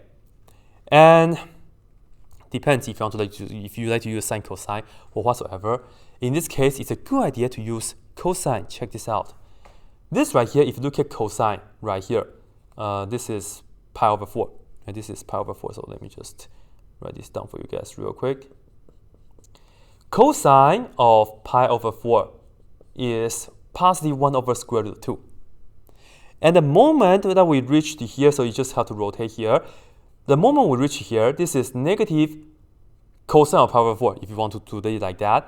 But you can also look at it as cosine of pi over 4. And if you want to go from here to here, this is actually a 90-degree angle. So you just have to add pi over 2, which is going to give you 5 pi over 4 instead of cosine. This is going to give you negative 1 over square root of 2, isn't it? And then, if you keep going, another pi over 2. This is rotate pi over 2. Rotate pi over 2.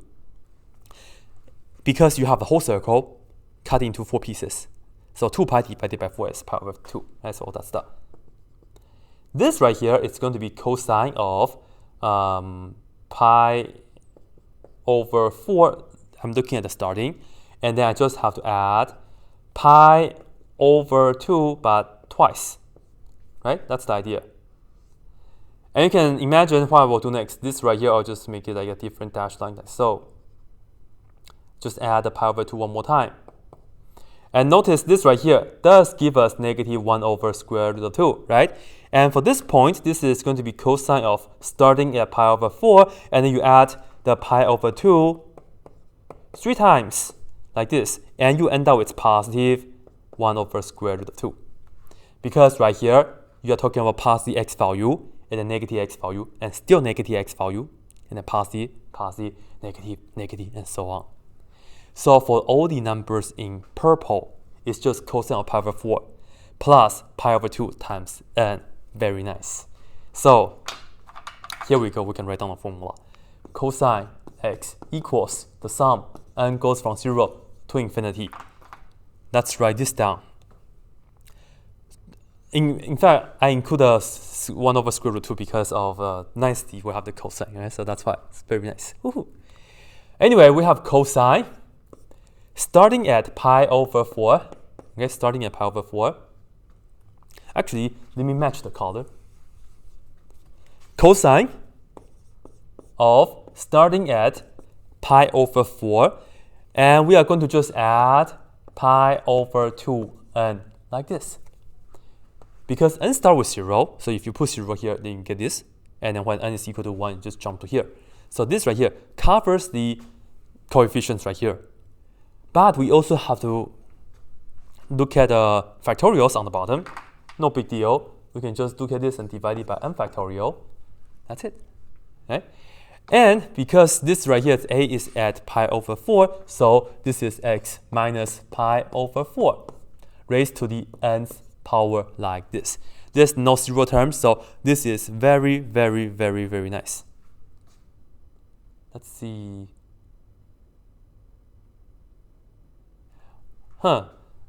Okay, I am suspicious again. I don't know why on my answer key I put down 2n's power. Let me just double check. Let me just double check Wolfram Alpha because I want to make sure that I give you guys the correct answer.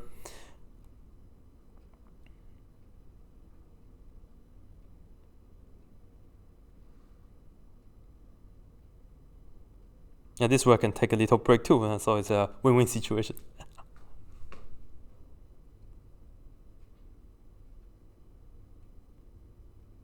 Yeah, I got this right here on Wolfram Alpha. Okay, and my answer key is wrong. Haha, I had the 2n, so we'll just change that.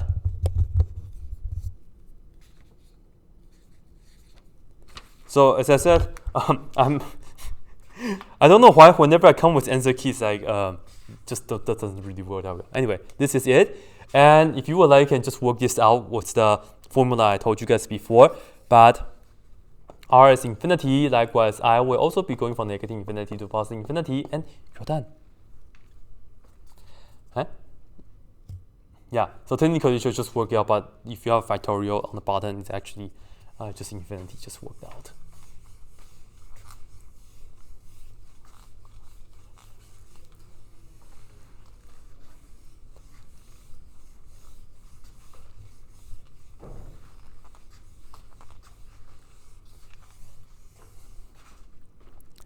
Okay, now I have 3 special functions to talk about. Number 19, right? Number 19. Oops, my bad. Number 19 here. This is the sign with an h next to it. And you can call this to be the sinh of x, right? But don't worry if you haven't seen this before, because I tell you guys the definition of this. This right here is nicely equal to e to the x minus e to the negative x all over 2, like this. We want to find a power series expansion for this at a equals 0, right? And maybe you haven't seen this before, but it's okay because you certainly have seen this, right? So all we have to do is use the e to the x to help us out for the power series. So we'll just look at this and just pretty much do the work. Well, I'll just write it down right here because we can write the 1/2 in the front. So we can look at this as e to the x, and then this is minus e, and this is negative x, right? So now we have the 1/2 all the way in the front. E to the x, you have to remember that this is the sum as n goes from 0 to infinity, and you have 1 over n factorial, and you have x to the nth power, like this. And then minus the sum as n goes from 0 to infinity, and you have 1 over n factorial, and I'll write it as negative x to the nth power, like this. And it seems okay, but this is one thing I may, let's see, hold on, let's see. Oh yeah, by the way, I should just write down r is infinity, and of course we know I, but I'll put that down at the end. It seems okay.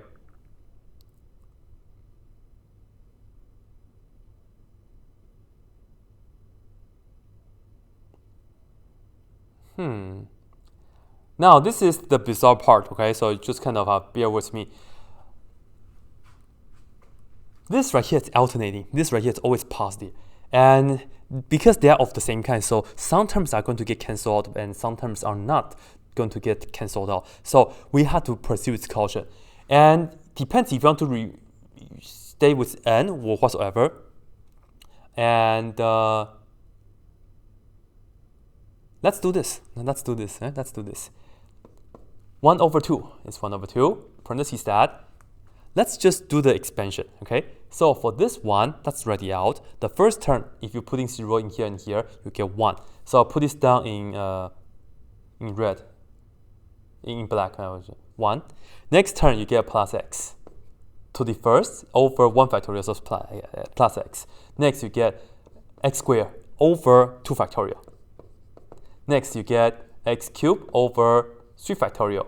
And you guys can see the pattern. The next one is plus x to the 4th over 4 factorial, and so on. Right? So that's the first term. That's the first part right here.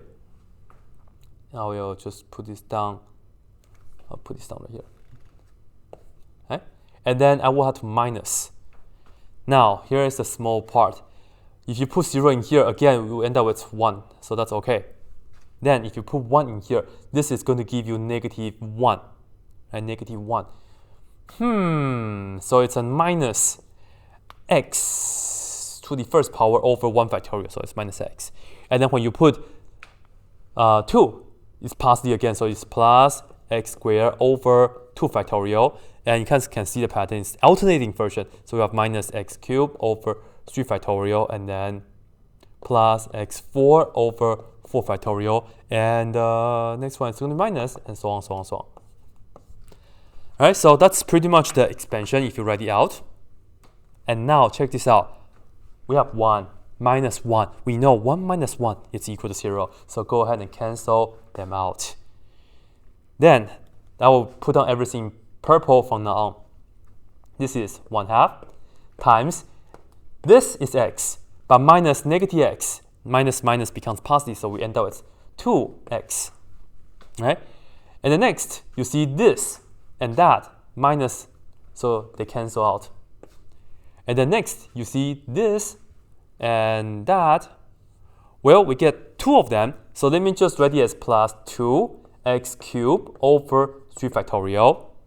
And next, this and that will cancel out. And if you would like, you'll see that this and this will maintain. And that will have been 2x to the 5 over 5 factorial. Okay, so 2x to the 5 over 5 factorial, and so on. And just keep adding them up. Right? Now, the good thing about the 1/2 in front is that when you distribute, all the 2's will be gone, isn't it? So, if you look at all this, you get x plus x cubed over 3 factorial plus x to the 5 over 5 factorial plus forever. Here is the deal. I'd like to just show you guys the expansion for this because the terms will cancel out. And of course, you don't want to write the zeros out. You want to just write down a formula for the remaining things. That's very similar to the original sign. This is the hyperbolic sign called sinh. Truth is, if you work this out, if you put it in the sigma notation, it does not alternate. This is n going from 0 to infinity. Right? Again, this is the sinh x.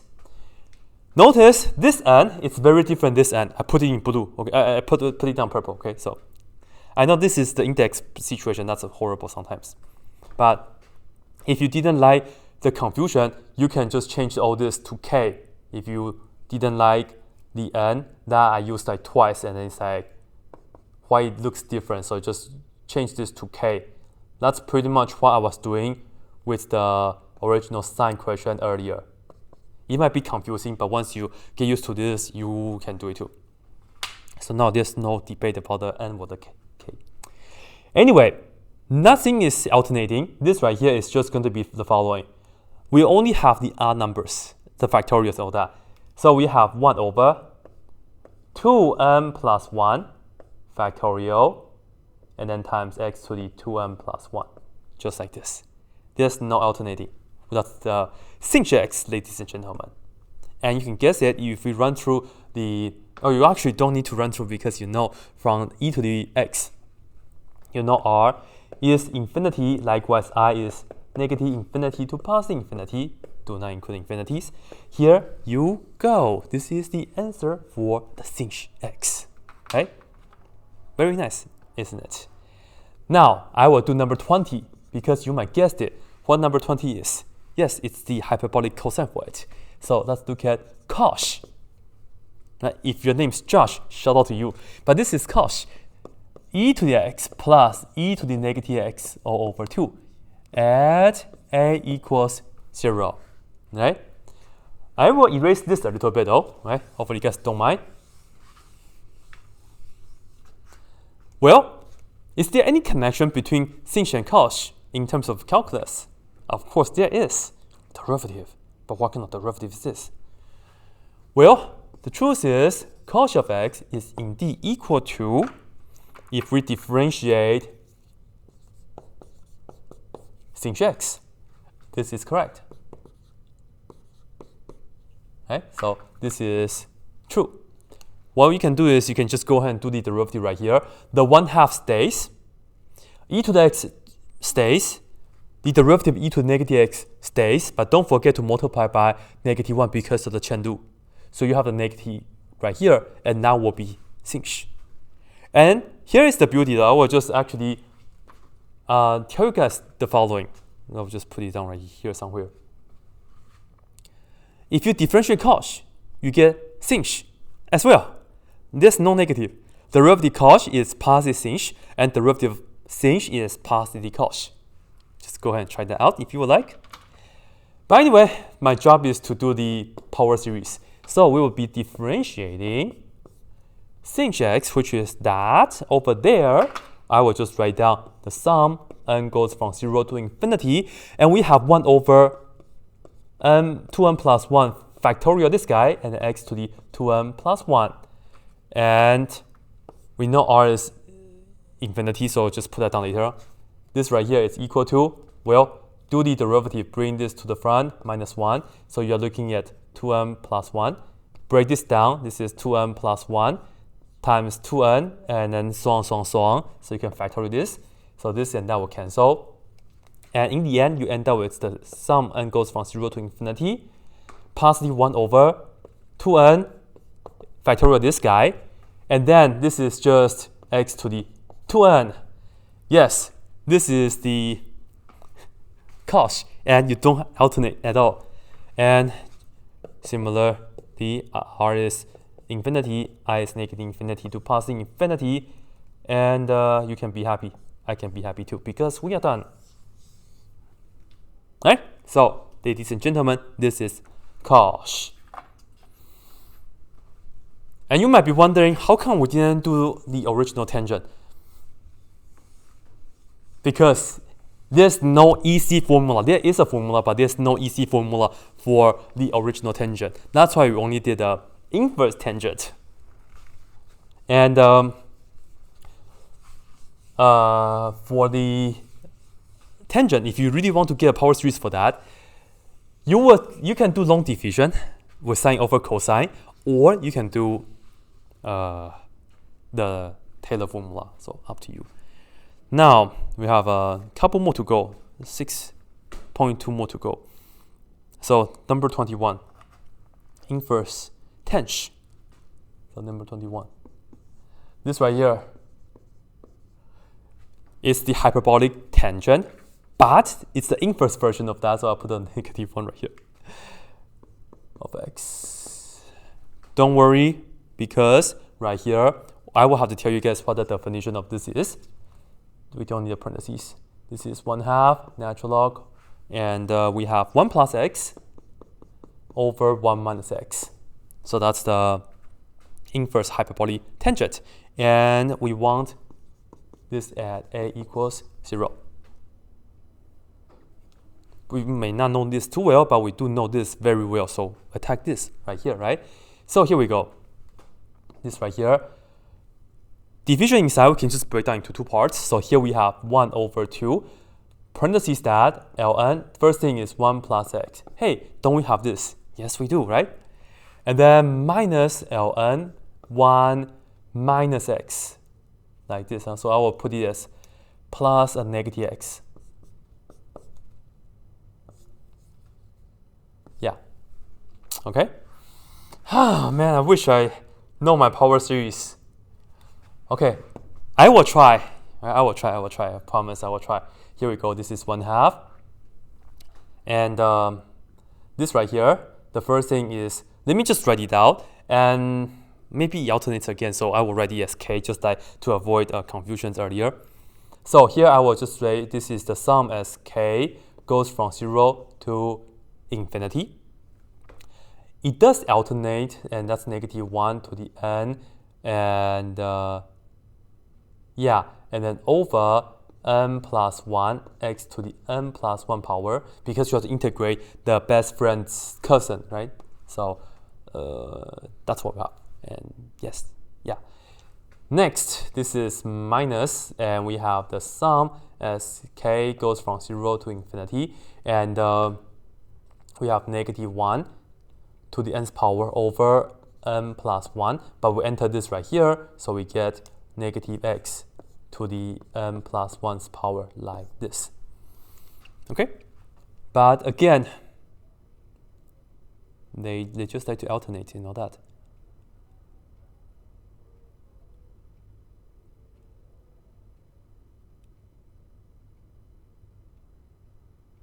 Yeah, so let's just go ahead and write down the terms.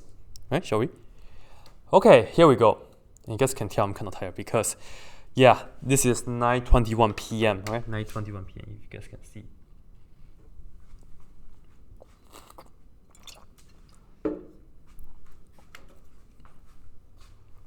So here we go. This is going to be kind of weird, but We will do it anyway. Yeah, we'll see.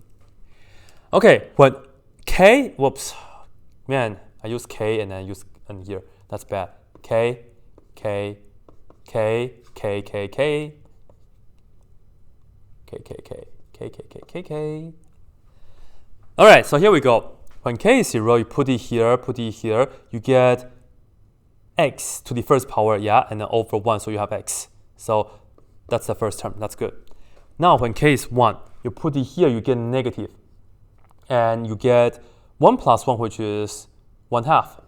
And then you get x2, yeah? Next, when k is 2, this is going to be positive, and then that will be 1/3. When k is 2, you get x to the third power. And if you do it again, you get minus 1/4, and you will have x to the fourth power, and plus so on, so on, so on. And perhaps let's do one more just to be safe. So plus 1/5 x to the fifth power, and then minus so on, so on, so on. Okay? Then we are going to minus. Man, this is going to be the opposite of all that. So you actually start with negative first. If k is 0 in here, you see negative x to a first power, so it's negative x. And if k is 1, well, this is negative. Now will be negative x, so that will give us, if k is 1, this will be this to a second power, so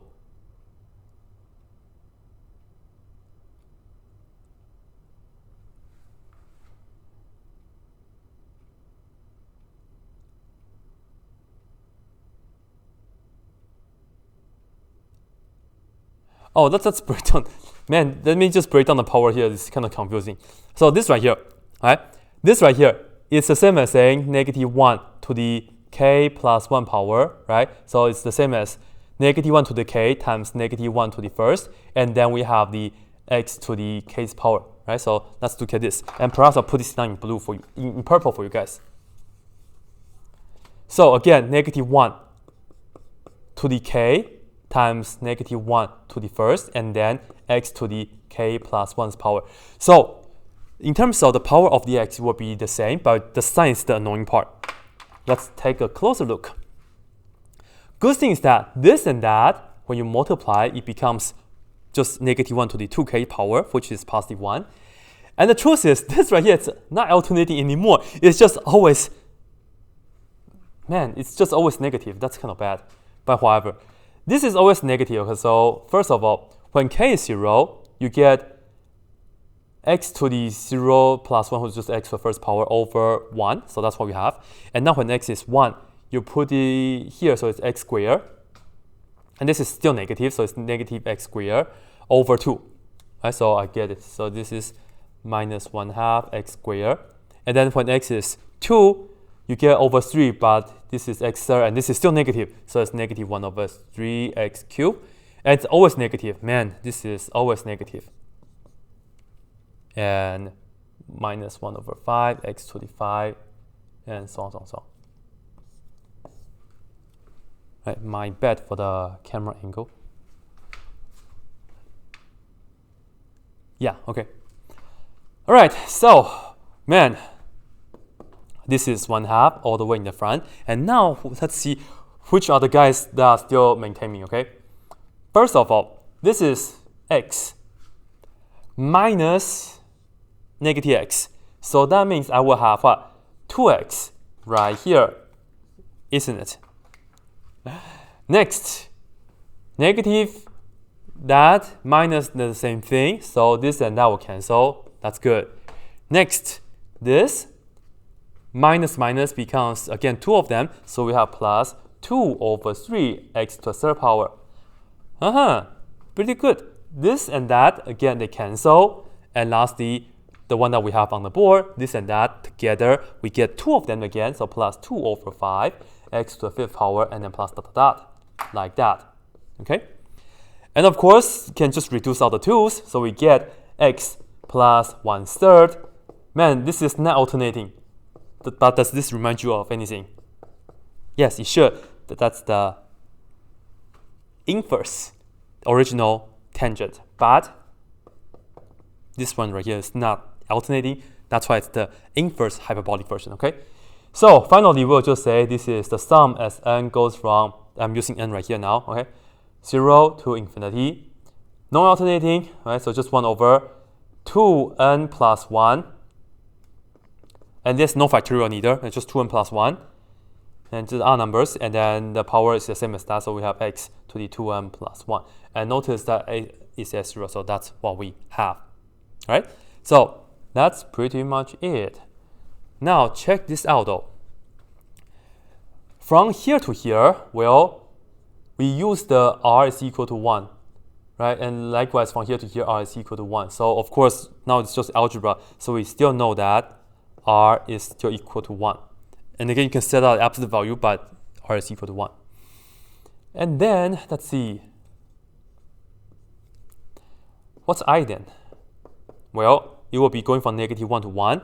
Now check this out. If I put -1 in here, this is not alternating. And then -1 to the 2n is just gone. It's not alternating. So unfortunately, it won't converge.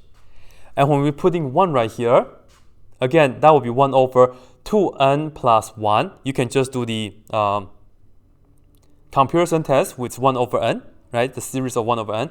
It does not converge neither. So it's open parentheses, open parentheses. A fast way to do it is that if you're putting -1 into the original function, that will mess up right here. 1 plus -1 is ln of 0 in here, right? It's 0 instead of the ln. So that messed up. So you cannot include that. If you're putting 1, you have 1 minus 1 on the bottom. Again, that's messed up for the function. That means you cannot include that. Remember, if the function is messed up, then of course the power series will be messed up. Okay? So that's a cool way to do it. So you can just do it like this. Okay, so have a look. Ladies and gentlemen, inverse hyperbolic tangent.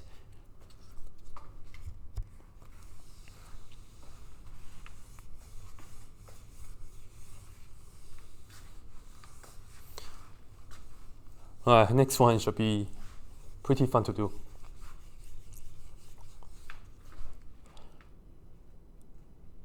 Okay. Next one, ln of x at 2. So I'm just kind of jumping back and forth with the natural log and all that. Let's see. Number 22. I want natural log of x at a equals 2. So it's a different center now, right? Another different center. So here we go. This is ln of x. When a is at 2, right? When a is 2, center is 2. That means I want to have a factor x minus 2. Well, inside here I have x. Now I have x minus 2. It's okay. Because I know 2 plus -2 is 0. So this right here will be the same. And then just have the ln like this. That's pretty much it, right? Well, in order for us to do it a quick way, I'll just tell you we will be using ln of, and the plus sign is ready for us too, so that's very nice. 1 plus x. Didn't we just do this one earlier?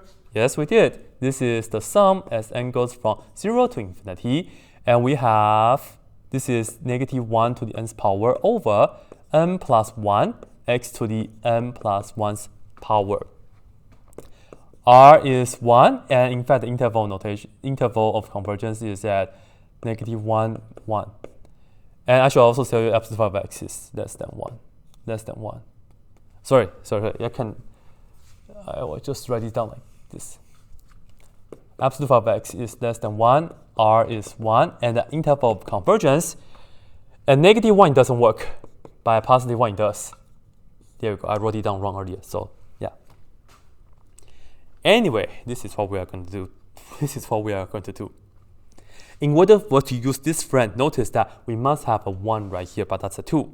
It's okay, just factor things out, as what we like to do, isn't it? I'm hungry. Anyway, ln, I'll factor out the 2 in the inside, so I will do this. Let's say I have this. I have the 2 like so, and we have 1 plus, if I factor out 2, that means what? That means this right here would be x minus 2 over 2. And that's pretty nice. Close, close. What can we do next though? Thanks to natural log, ln of a product, it's the sum of two ln's. And this is 2 times all this. So first we will have ln of 2, and then we add ln of this, which is 1 plus, and then we have that, which is x minus 2 over 2, like this. This right here, we're just going to leave it right now, plus, well, this right here, we can use our friend right here, huh? So, you need to know how to use your friends. Well, maybe not in real life. In math, it's okay. In real life, man, that's kind of not good to say, but in math, it's totally okay to know how to use your friends. It's important too. All right, so here we have negative 1 to the n plus 1's power over n plus 1. And you just enter these guys in here. So we have x minus 2 over 2, parentheses this, and then raised to the n plus 1 power. And I will enter this right here in the absolute value as well. So this right here should be in red. Likewise, this absolute value of x minus 2 over 2 should be less than 1. Okay, here we have ln of 2 plus the sum, n goes from 0 to infinity. This is negative 1, n plus 1 over n plus 1. Well, we have 2 to the n plus 1 on the bottom, so I'll write it as 1 over 2 to the n plus 1, and perhaps put parentheses to just make things more clear, and have this on the side. Yeah. And now check this out. This is ln of 2, and there's nothing that we can combine with. In that case, we'll just leave the ln of 2 all the way in the front. So this right here is pretty much it, right? So we cannot do too much in this situation. And for power series, sometimes it's okay to have like some extra terms in the front so that the rest can be put in the symbol notation. If this one cannot be done, then just leave it in the front. That's it. Yeah, I know. Yeah. Anyway, right here, absolute value of x minus 2, multiply 2 on both sides, we have this less than 2. So that means r is 2. That means r is 2. Then I, notice a is 2, right? A is 2. And r is 2, that means you move to the left twice and you move to the right twice. So you'll be at 0 and you'll be at 4. So I will be at 0 and 4. But what happened at 0? If you put in 0 right here, you get negative 2. And you unfortunately cannot do 0. Why not? Because 0 cannot be put in here. That's a quick way to do it. So if your function cannot work, power series cannot work either. Okay, you should check 4. If you put 4 in here, you get positive 2. 2 to the n plus 1, so this and that will cancel. In fact, this right here converges just like the one that we have right here. So in fact, it's pretty much the same idea.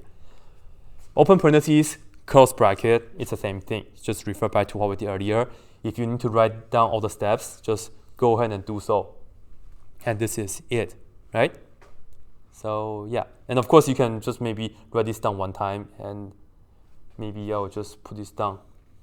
Doesn't really matter that much, but I will put this down like this. Negative 1 to the n plus 1's power over, I'll put down n plus 1 times 2 to the n plus 1. Looks better this way, right? Just like this. We're not done yet. Couple more to go. Not so bad if you only have to do 26.2 questions. Otherwise, I'll be crying. Imagine 100 power series question. Seriously, you guys? Seriously? You guys are going to make me do that? Seriously? You guys are making me do that? No, please don't. Next one, 23. Next 23. Here we go. We have 2x. This is the polynomial. 2x to the third power and then minus 5x squared plus 1. And we want this to be at a equals 1. In fact, you have a non-calculus way to do this. I believe you can just do some polynomial divisions whatsoever. But in this case, I'll show you guys a calculus way to do this.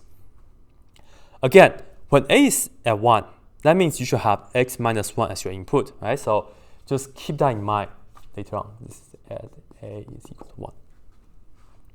This is any better, huh? All right, anyway, I will use the Taylor formula to help us out. n, and then this is the nth derivative at, here is the formula, a at 1 over n factorial. A very common mistake that students will make is that they forget about to divide the n factorial. This is not so bad because it's a polynomial. If we differentiate this 4 times, you know, it's all over. So we don't need too much. So let me just put this down. 0, 1, 2, 3, 4. I'll show you right here. It will be all done. So original, we have 2x third power minus 5x squared plus 1.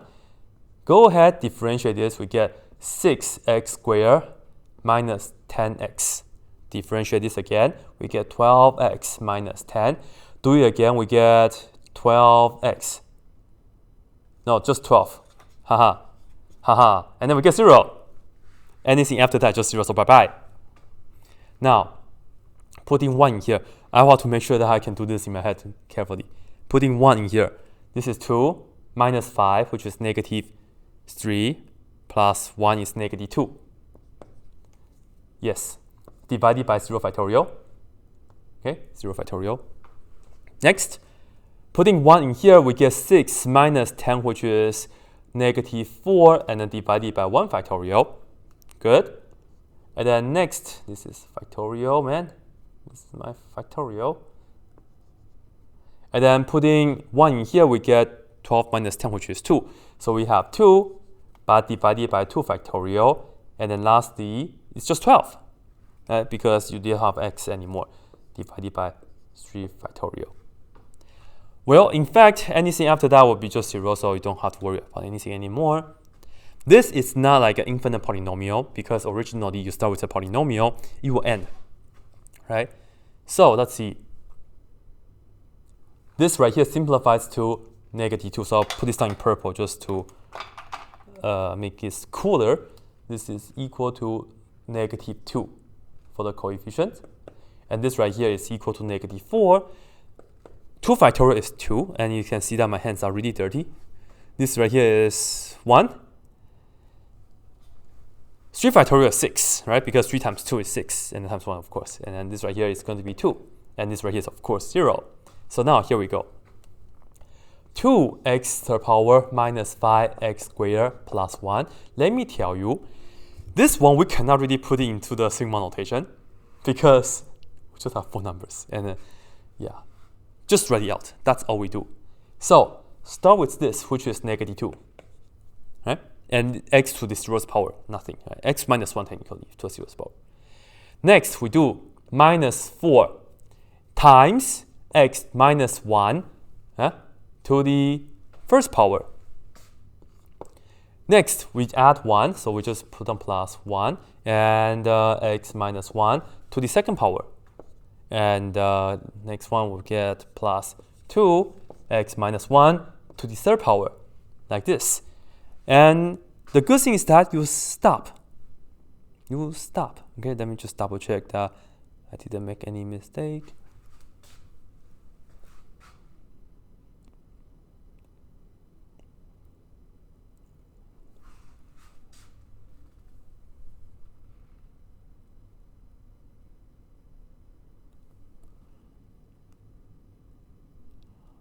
Okay, man, I don't know why it doesn't look right on my work.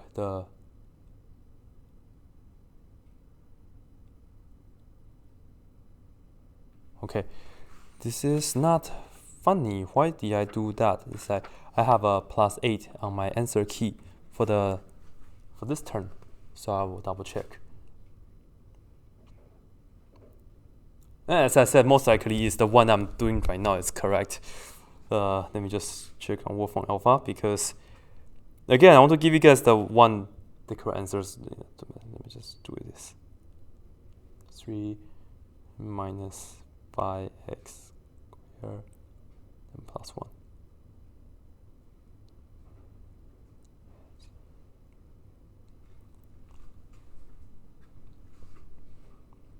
Huh! Again, yeah, I told you. Yeah. So I will have to fix that. Okay. Cool. So that's pretty much it. And let me tell you, they are identical. Polynomial. So r is of course infinity, and I is of course negative infinity to infinity. So yeah. So this is what you do with polynomials like this, right? Okay, just 3.2 more to go.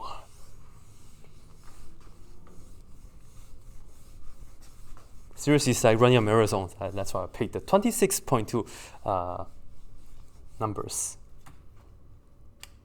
Man, the markers here are just so bad. That's why my hands are so dirty. Anyway, next one. This is a famous one. This is number 24. And for this one, depends if you are going over this or not in your class. Okay, so if you are not doing this, if you are not doing this in your class, then you don't have to do it. But it's good to know, like right now, it's math. Anyway, 1 plus x raised to the r's power, where r is any real number, right? And we want to expand that at a is equal to 0. Now, let me just tell you guys a few things. Okay? Why is my thing not so? Let me just write it down. It's right here. Where r is any real, still the same, any real number, and at a equals 0. Okay, so let me tell you guys a few things. If r is a positive whole number, or maybe if it's just 0. If r is 0, it's super easy. It's just 1. If r is, let's say, positive whole number like 2, you can just multiply out. Again, the polynomial. If r is 3, just multiply out. That's a binomial expansion, like binomial theorem for that. This is called the binomial series. If r is, let's say, 1/2, or negative 1/3, or negative 5, whatsoever, you can use the following one. So this right here covers the more cases, right? Yes, you're going to use the we're going to use the Taylor formula for it. This time it's kind of weird, so I will show you guys. I'll work this out for you guys along the way. Okay, so I will just write this down as usual, and this is what?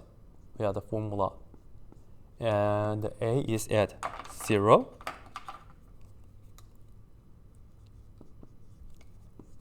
Over n factorial. Okay, so just like this. Now check this out. This is kind of weird, so just kind of bear with me. 0, 1, 2, 3, 4.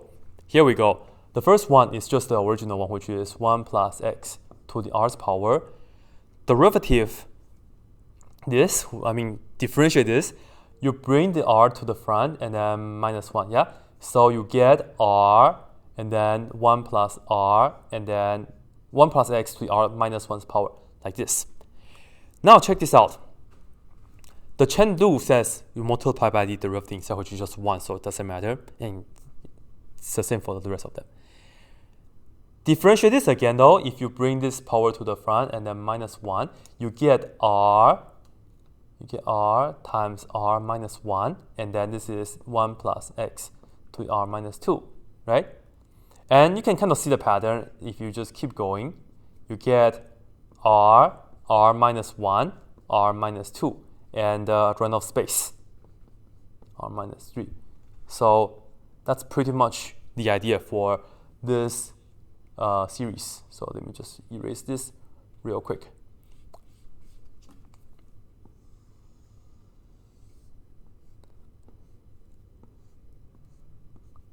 Right?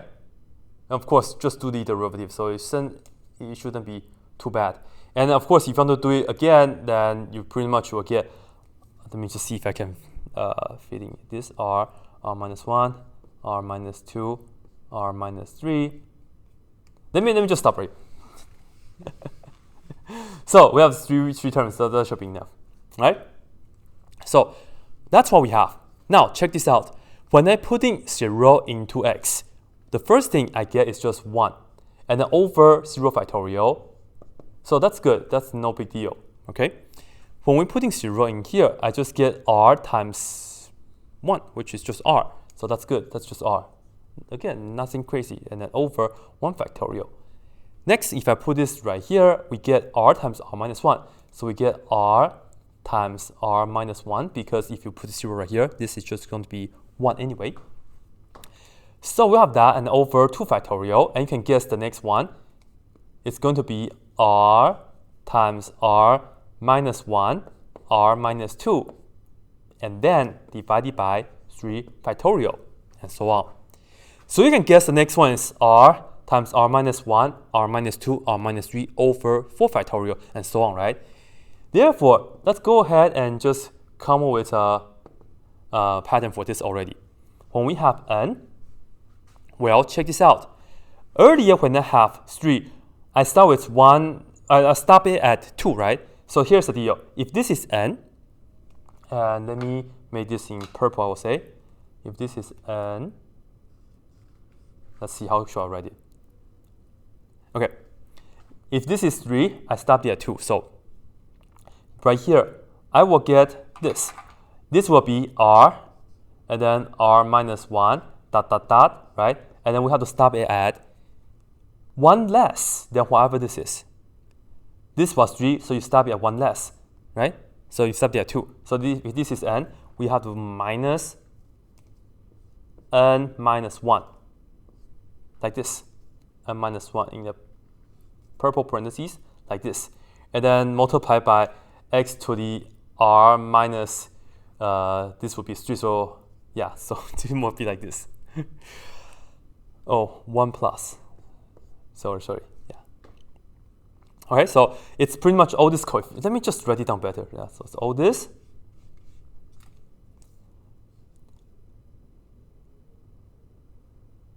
N minus 1, because it's 1 less, right? And then you multiply by 1 plus x to the r minus n's power, like this. Yeah, n's power. Okay? And in the end, let me just write it down like that. When you're putting 0 in here, well, you just get all that, which is, I'll put this down in red, which is starting with r, and then r minus 1, r minus 2, and so on, so on, so on. And the last one we do is going to be r minus, and of course we can distribute this real quick. This is r minus n, and then plus 1. So we have r minus n plus 1. That will be the derivative. And don't forget to divide it by the factorial. So divide this by n factorial, like this. So in fact, this right here is the formula for the coefficient for that guy, right? And the truth is, we do have a nicer way to write this. This is how we defined. I will write it down for you guys. So let me just put this down right here for you guys already. This is the sum as n goes from 0 to infinity. This is for the expansion 1 plus x to the r's power. What you have is that you write this down, which is all that, right? But a much better way to write this down is the following. You can just go ahead and write down r, choose n, like so. And then you multiply by x to the n's power, n's power, and like that. And again, the center is at 0, so just x minus 0 is just x, like this, right? And now, what's this though? This right here is precisely that. So I will just have to tell you, r choose n is precisely that. So it's r, r minus 1, r minus 2, dot, dot, dot. And we have r minus n plus 1 all over n factorial, like this. So let me give you guys some example, because this is rather bizarre. So here is an example. For example, if I have, let's say, 5 choose 3, and what you can say is 5 choose 3. What you can do is you start with 5, you go down next one, which is 4, and then you go down again, which you stop at 3. Right? So this 3 tells you how many times you go down. So you see, you have to have 3 numbers. Sorry, instead you go down once, you go down twice, but you should have 3 numbers right here. So again, if you follow 5, right? That's 5, and then 5 minus 1 is 4, and then 5 minus 2, and you stop it at, you do r minus 2 right here, so that's pretty much it. And divided by 3 to 1. On the top is 120, and on the bottom is 6. So, no, on the top is 60, on the bottom is 6, so it's 10. So that's an example. Let me give you guys another one. So suppose you have 1/2, choose 3. I didn't prepare this. I'm doing this in my head, so we'll see. If we have 1/2, choose 3. This is what we do. You start at 1/2. You start from 1/2. Next, you do 1/2 minus 1. Next, you do 1/2 minus 2. So again, you have to have 3 numbers, and then you divide it by 3 to 1, namely 3 factorial. And then we can just do the math in our head. We'll just do the math. This is 1/2 times, this is negative 1/2, yeah? And this is negative 3 over 2, yeah? And then all over 6. Okay, this is 8. On the bottom is 48. And we have 3 on the top, and this is positive. So altogether it's 1 over 16.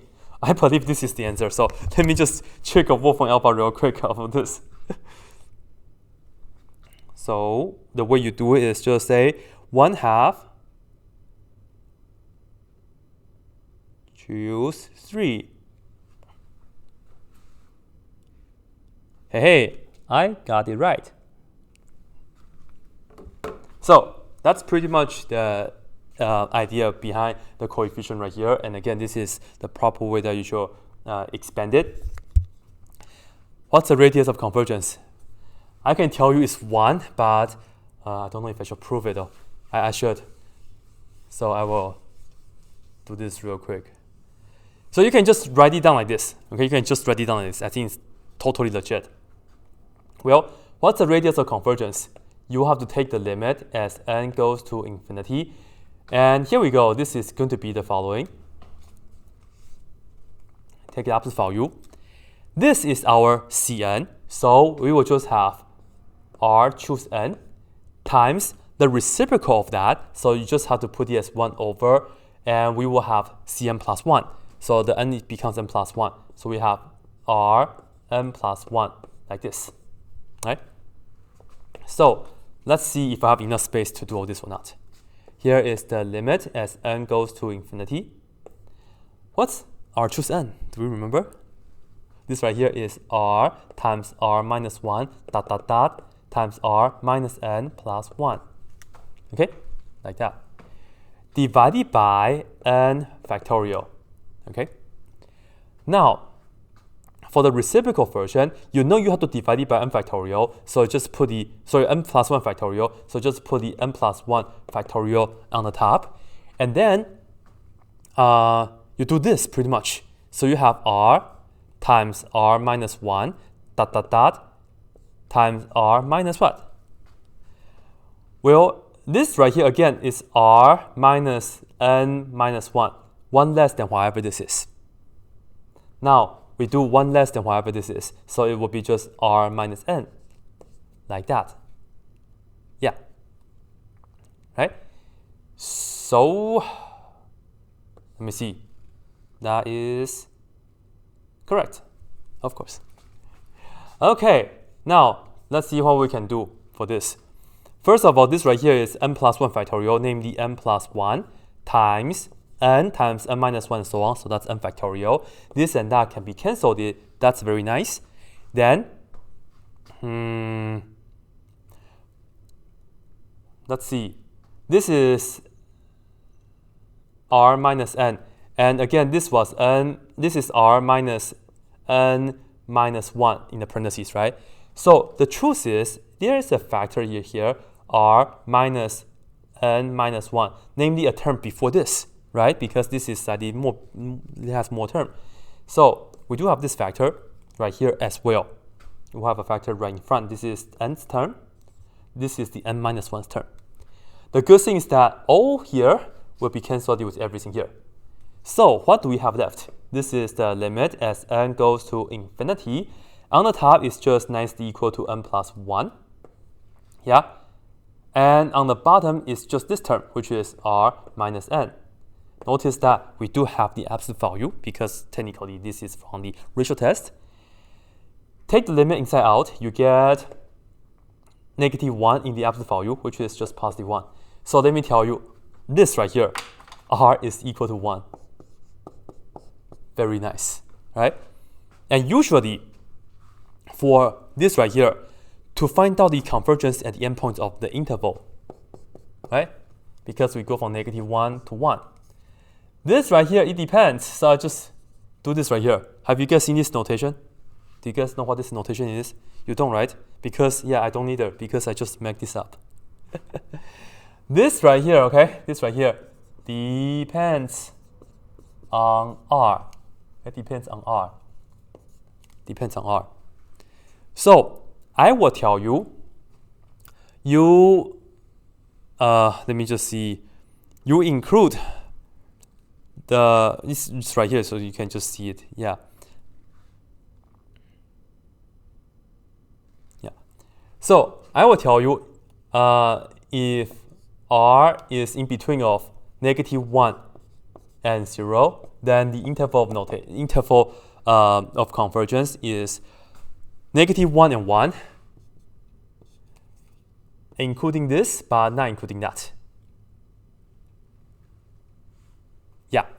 And then if the r is bigger than or equal to 0, then the interval of convergence is both -1 and +1. And otherwise, I will just be -1, 1, not including the endpoints.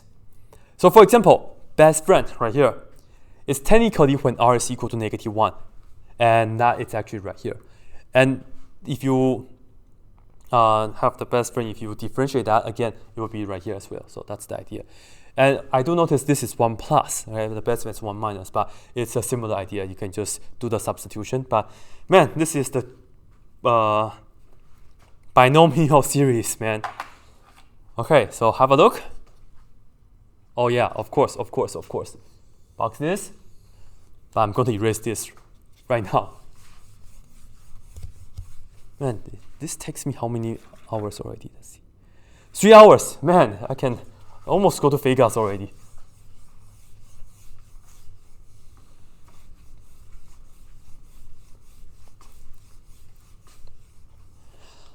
All right, so we have a couple more to go, right? So just bear with me. Well, I'm doing this for you. Oh, no, not 26 yet. This is 25. So here we go, square root of 4 plus x. At a is equal to 0. Well, of course, we'll be using the formula we derived earlier. So you can see that this right here is the same as saying parentheses 4 plus x to the 1/2 power. But in order for us to use what we did earlier, and perhaps let me write it down to remind you guys, we will be using the binomial 1 plus x to the r's power. That's the sum as n goes from 0 to infinity. And I'm just going to write it as n, so r choose n, times x to the n's power, like so. And then the radius of convergence is 1, which is absolute value of x is less than 1. It's another way to say that, of course. And of course, here is the x in red, here is the x in red, here is the x in red, right? Now, r is 1/2, but we need the 1, so you know the deal. We can factor things out. So here we go. Right here, factor out the 4, so we have the 4 right here, and this is going to be 1 plus, this is going to be what? X over 4, like this. And then we have the 1/2, which is the square root, of course. And of course, this right here is the same as saying 4 to the 1/2 power. Let me just write it as 4 to the 1/2 power times 1 plus x over 4 to the 1/2 power, like that. This right here is the same as 2. Very nice. This right here is going to be the sum as n goes from 0 to infinity, and we'll just be using that right here. So we will have r is 1/2 and n, and we'll just enter this into the x, which is x over 4 raised to the nth power, like this. Very good, isn't it? Okay, so here we have 2 sum of the series as n goes from 0 to infinity. Just write it down like that, 1/2 n. And let me write this down as 1 over 4. It's the same as 2 to the second power, and then the nth power, I will write it as 2 to the 2nth power. Because I have the 2 right here, I want to do this so it can match the powers, the base. And this right here is x to the nth power, like this. Now, this is on the top, this 2 to the first power. Technically, I should do 1 minus that, right? But I can do this. This is the sum as n goes from 0 to infinity. 1/2, choose n. And how do I write it? I said write 1/2, choose n. Oh yeah, put down, well, doesn't really matter. Yeah, let me just put on this first. On my answer key, I have this part first. But anyway, times 1 over, well, I can just do the bottom minus the top and then stay on the bottom. That's what you can do as well. So it's 2 to the 2 minus 1. So if you want to stay on the bottom, this is what you do. And then in the end, you have x to the nth power, like that. Very, very, very nice. Now, r is equal to, well, let's do that. I haven't done that yet. So put the that right here, absolute value of x minus 4. This has to be less than 1. Multiply 4 on both sides. Absolute value of x is less than 4. R is 4. Radius of convergence, well, I mean, the center is at 0. So I is equal to negative 4 to 4. Well, what did we say about intervals earlier? When r is positive, like 0, as long as it's greater than or equal to 0, you include both endpoints. Right? This is when r is greater than or equal to 0, include both endpoints. And again, if r is, I forgot what I wrote, but like if r is in between of -1 and 0, then you just include one endpoint. I type it out for you guys already. Just go look at that. Okay, so just yeah. Okay, so that's number 25. 2 more to go. I'm going to still use that. So yeah. This one is going to take me another like 10 minutes or so. I don't know. I can do the easy way. I can do the hard way. I don't know. So number 26. You know this is going to be the hardest one. Inverse sin x at x equal to, at a equal to 0. A is the center, so yeah. Man.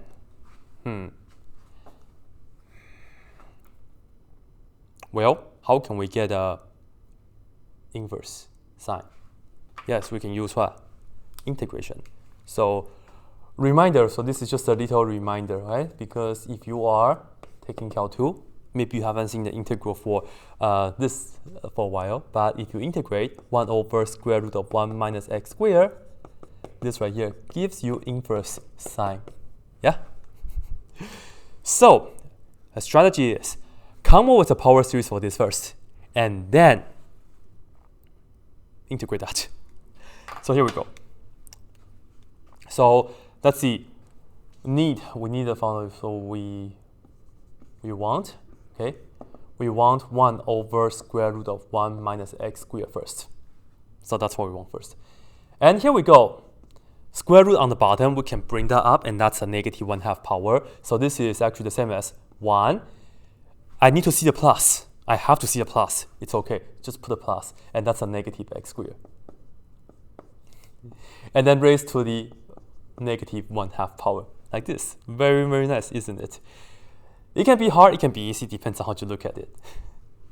So we have 1 over square root of 1 minus x squared. This is going to be throwing negative x squared into here and there. So we have the series. N goes from 0 to infinity r in our case is negative 1/2. So negative 1/2, choose n, and then just enter that. Negative x squared raised to the nth power like this. Include the absolute value of negative x squared less than 1. Then we integrate both sides. So integrate this, integrate that, little dx, little dx. The left-hand side gives us exactly what we want. That's the inverse sin x is equal to c plus. Don't forget the c plus. Here, integrate this. Oh man, I forgot to simplify this a little bit. Okay, let me just do this right here real quick, okay? This right here is negative 1 to the nth power, yeah? And then x to the 2nth power. So of course, simplify this. We have been simplifying this for like 26, 25 times already, yeah? All right, so look at the new power, which is 2n plus 1 and divided by that. So that's pretty much it, divided by 2n plus 1. So we get the sum and goes from 0 to infinity. Let me write down negative 1 over 2, choose n, times this right here is what we need for the negative 1 to the n over this 2n plus 1. And that's a new power, x to the 2n plus 1 power like this. And that's very good. Yeah. And to find out what c is, let's x equals 0. When x is equal to 0, well, we get what? We get inverse sine of 0. That's equal to c plus. When we're putting 0 into here, everybody will be 0, okay? Because this is 0 to the first power. When n is 0, right? When n is 0, you get 1, so it's 0 to the first power. And then everybody else has the x, and everybody will be 0. So in other words, c is equal to 0. So c is equal to 0, like that. Okay, so that's pretty much it. And yeah, so this is the little multiplication. And you may be thinking, this isn't so bad, right? Why? And I say, this is the long question. Let me just write this down nicely for you guys. The sum and goes from 0 to infinity. This is negative 1 over 2, and this is negative 1, and its power over 2n plus 1. It's just a lot to write. It's not so hard, seriously, okay? Okay, why did I say this is like the hardest one? It's because some people may not take this as the correct answer. I don't know why. They just want to break it down. I can break it down for you guys as well. So let's go ahead and do the breakdown. Here, let's observe how this notation is going to look like. Check this out. Negative 1/2, choose n. It's going to be negative 1 over 2. That's your first thing, okay? And then times negative 1 over 2 minus 1. And then negative 1 over 2 minus 2. And then dot, dot, dot. And then negative 1 over 2 minus, let me just minus n, and then plus 1 after that, right? That's the definition I showed you earlier. Divided by n factorial, okay? So let me see if I have enough space to work this out. I hope I do. Now, check this out. This is going to be negative 1/2 for the first term.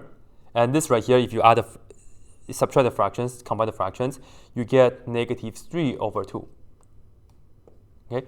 And for the next one, you get negative 5 over 2. And dot, dot, dot, dot, dot, yeah, right here.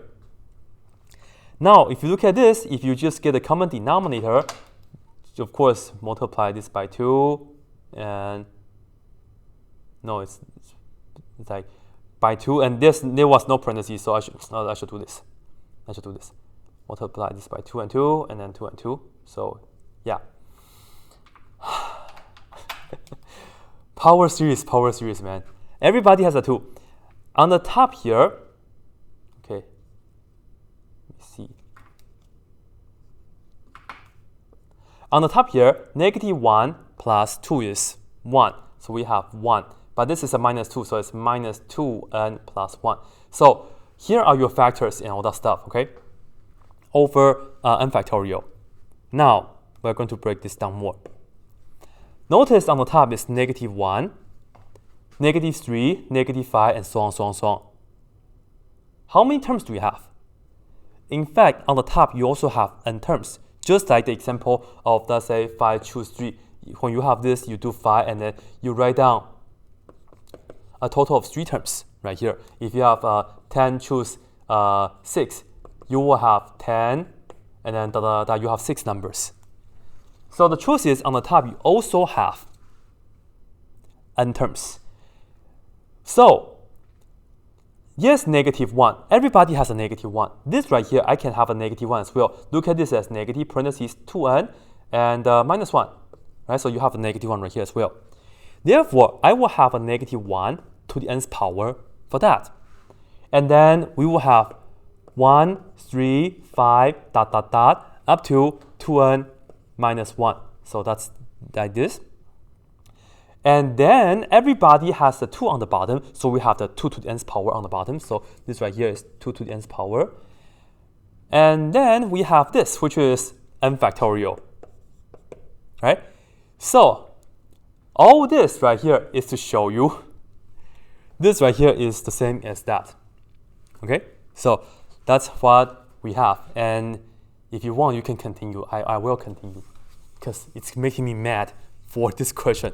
I was trying to figure it out, but like, yeah, I did, and I will try to write this down for you guys nicely. Let me see. I need to have enough space.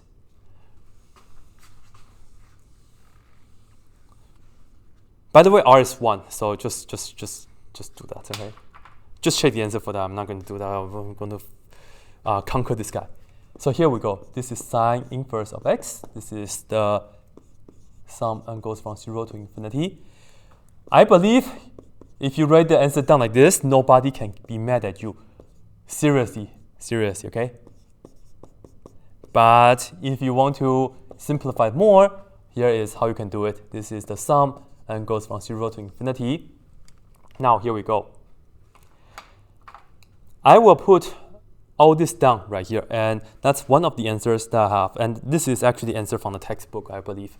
So I will just put this down right here. So we will have this, which is -1 to the nth power, and then all that. So it's 1, 3, 5, 2n minus 1, okay? And then on the bottom here, we have 2 to the n times n factorial, okay? So that's for this one. Notice that we still have this part, which is -1 to the nth power over 2n plus 1. And then x to the 2n plus 1's power, okay? So that's what we have. Now, -1 to the n times -1 to the n is just -1 to the 2n. That means everybody will be positive. So you end up with this. This is the sum as n goes from 0 to infinity. And you just get 1 times 3 times 5 times all that stuff. But I'm going to tell you guys what all that stuff is. What this is right here is what we call the double factorial. This is an odd number, so what you can do is you can write this down as 2n minus 1 factorial that. This is called the double factorial. Quick example. It has to be an odd number inside. In that case, you get, let's say, 7 factorial. You just go down by 2 every single time. All these numbers are odd. So you, for example, 7 factorial, 7, 5, 3, 1, like this, and work it out. And if you have, let's say, 9 factorial is, of course, 9, 7. Yeah, I lost creativity right now. Oh, sorry, double factorial, double factorial, okay?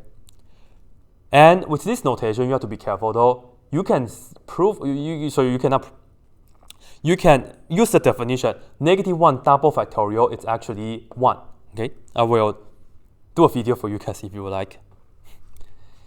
-1 double factorial by definition is equal to 1, or any reasoning that you want is equal to 1. So when you're putting 0 here, you end up with -1 double factorial. It's 1, right? So again, this right here, just merge it into 2n minus 1 double factorial. And then this guy on the bottom we have over. And I believe the textbook answer is, yeah, it's just this. So we have 2 to the n and 2n plus 1 and then n factorial. So it's like this. And now we'll have the this in black. 2n plus 1. And we still have that x to the 2n plus 1. So this is totally okay, again, right? So again, look at this, look at that, and look at all this. Now, if you want to simplify more, which I have another one for you guys.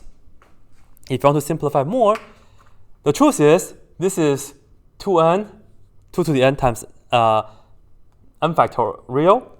You can write it down like the sum n goes from 0 to infinity. On the top is 2n minus 1 double factorial. And then on the bottom, this and that is the even double factorial. So it's 2n double factorial. And because I have the factorial, so I will actually write down this first, 2n plus 1. And then this and that together becomes a 2n double factorial. And then you have the x to the 2n plus 1's power. Man. And then for the 2n factorial, what you do is, well, it's just, let's say, 6 double factorial. It's just 6 times 4 times 2, and you stop. You don't go to 0. And work that out. 0 double factorial is equal to 1. I have another video. You guys want to check that?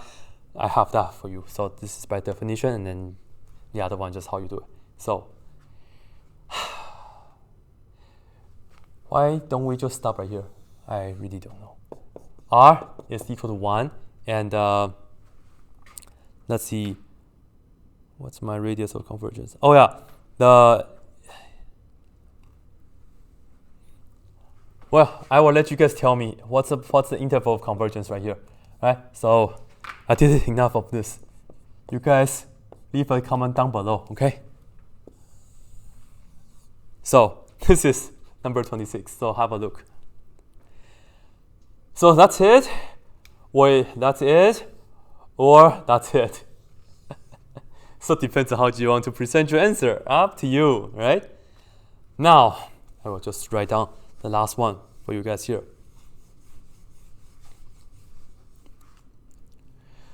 Now, you guys know after you finish your marathon, the worst part is not the 26 mile, it's the last 0.2 mile, okay? So here is the last 0.2, 26.2. And here I have x to the 0.2 power at a equals 26. Okay? This one is actually go pretty quick. Here we go. X to the 0.2.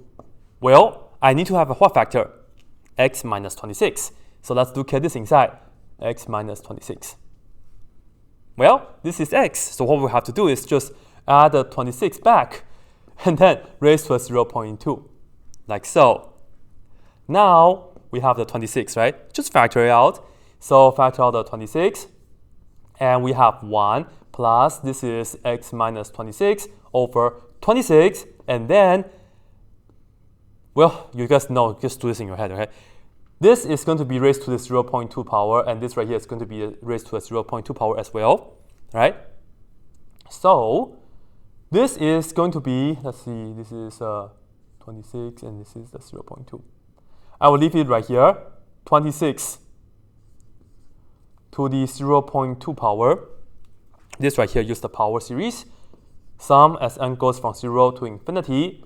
Here is 0.2. Choose n, and then the input is x minus 26 over 26 raised to the nth power, right? And of course, do the absolute value of that, but let me tell you, r is equal to 26, right? Now, we just have to simplify this a little bit. We will do something in our head, okay? Because I've done enough of all the details for you guys already. Leave it. Seriously, don't do things like that. Seriously.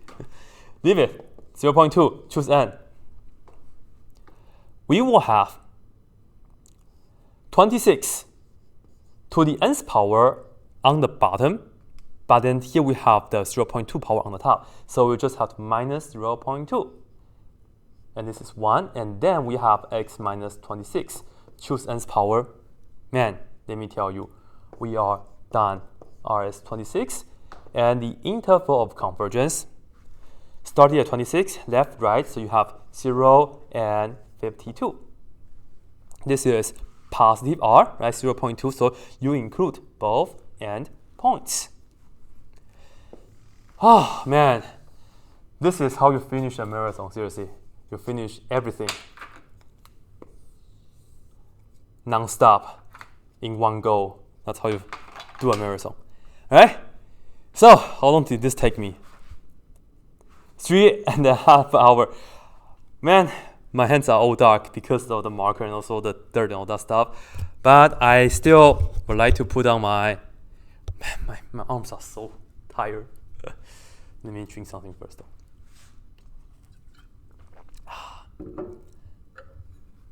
Haha! I have my marathon medal. This is the Long Beach Marathon that I just ran about like 3 weeks ago. Yeah, Long Beach Marathon, right? So I'm going to put this down. This is actually pretty. And I didn't want to touch my medal with my right hand because it's dirty. You guys can see. I messed up, but oh well. Let me show you. This is how you do 26.2 power series in one video. That will be my what's it called? Thumbnail. Alright, so anyway, hopefully this helps you, and leave a comment down below if you guys have any questions, and best of luck to you guys in your Cal 2 class. And if you guys are new to my channel, hopefully you can subscribe. And I don't know how many views I'm going to get with this, but whatever, I feel really good. Just like every time I finish marathon, I feel really good. So yeah, just for the record. Anyway, as always, that's it.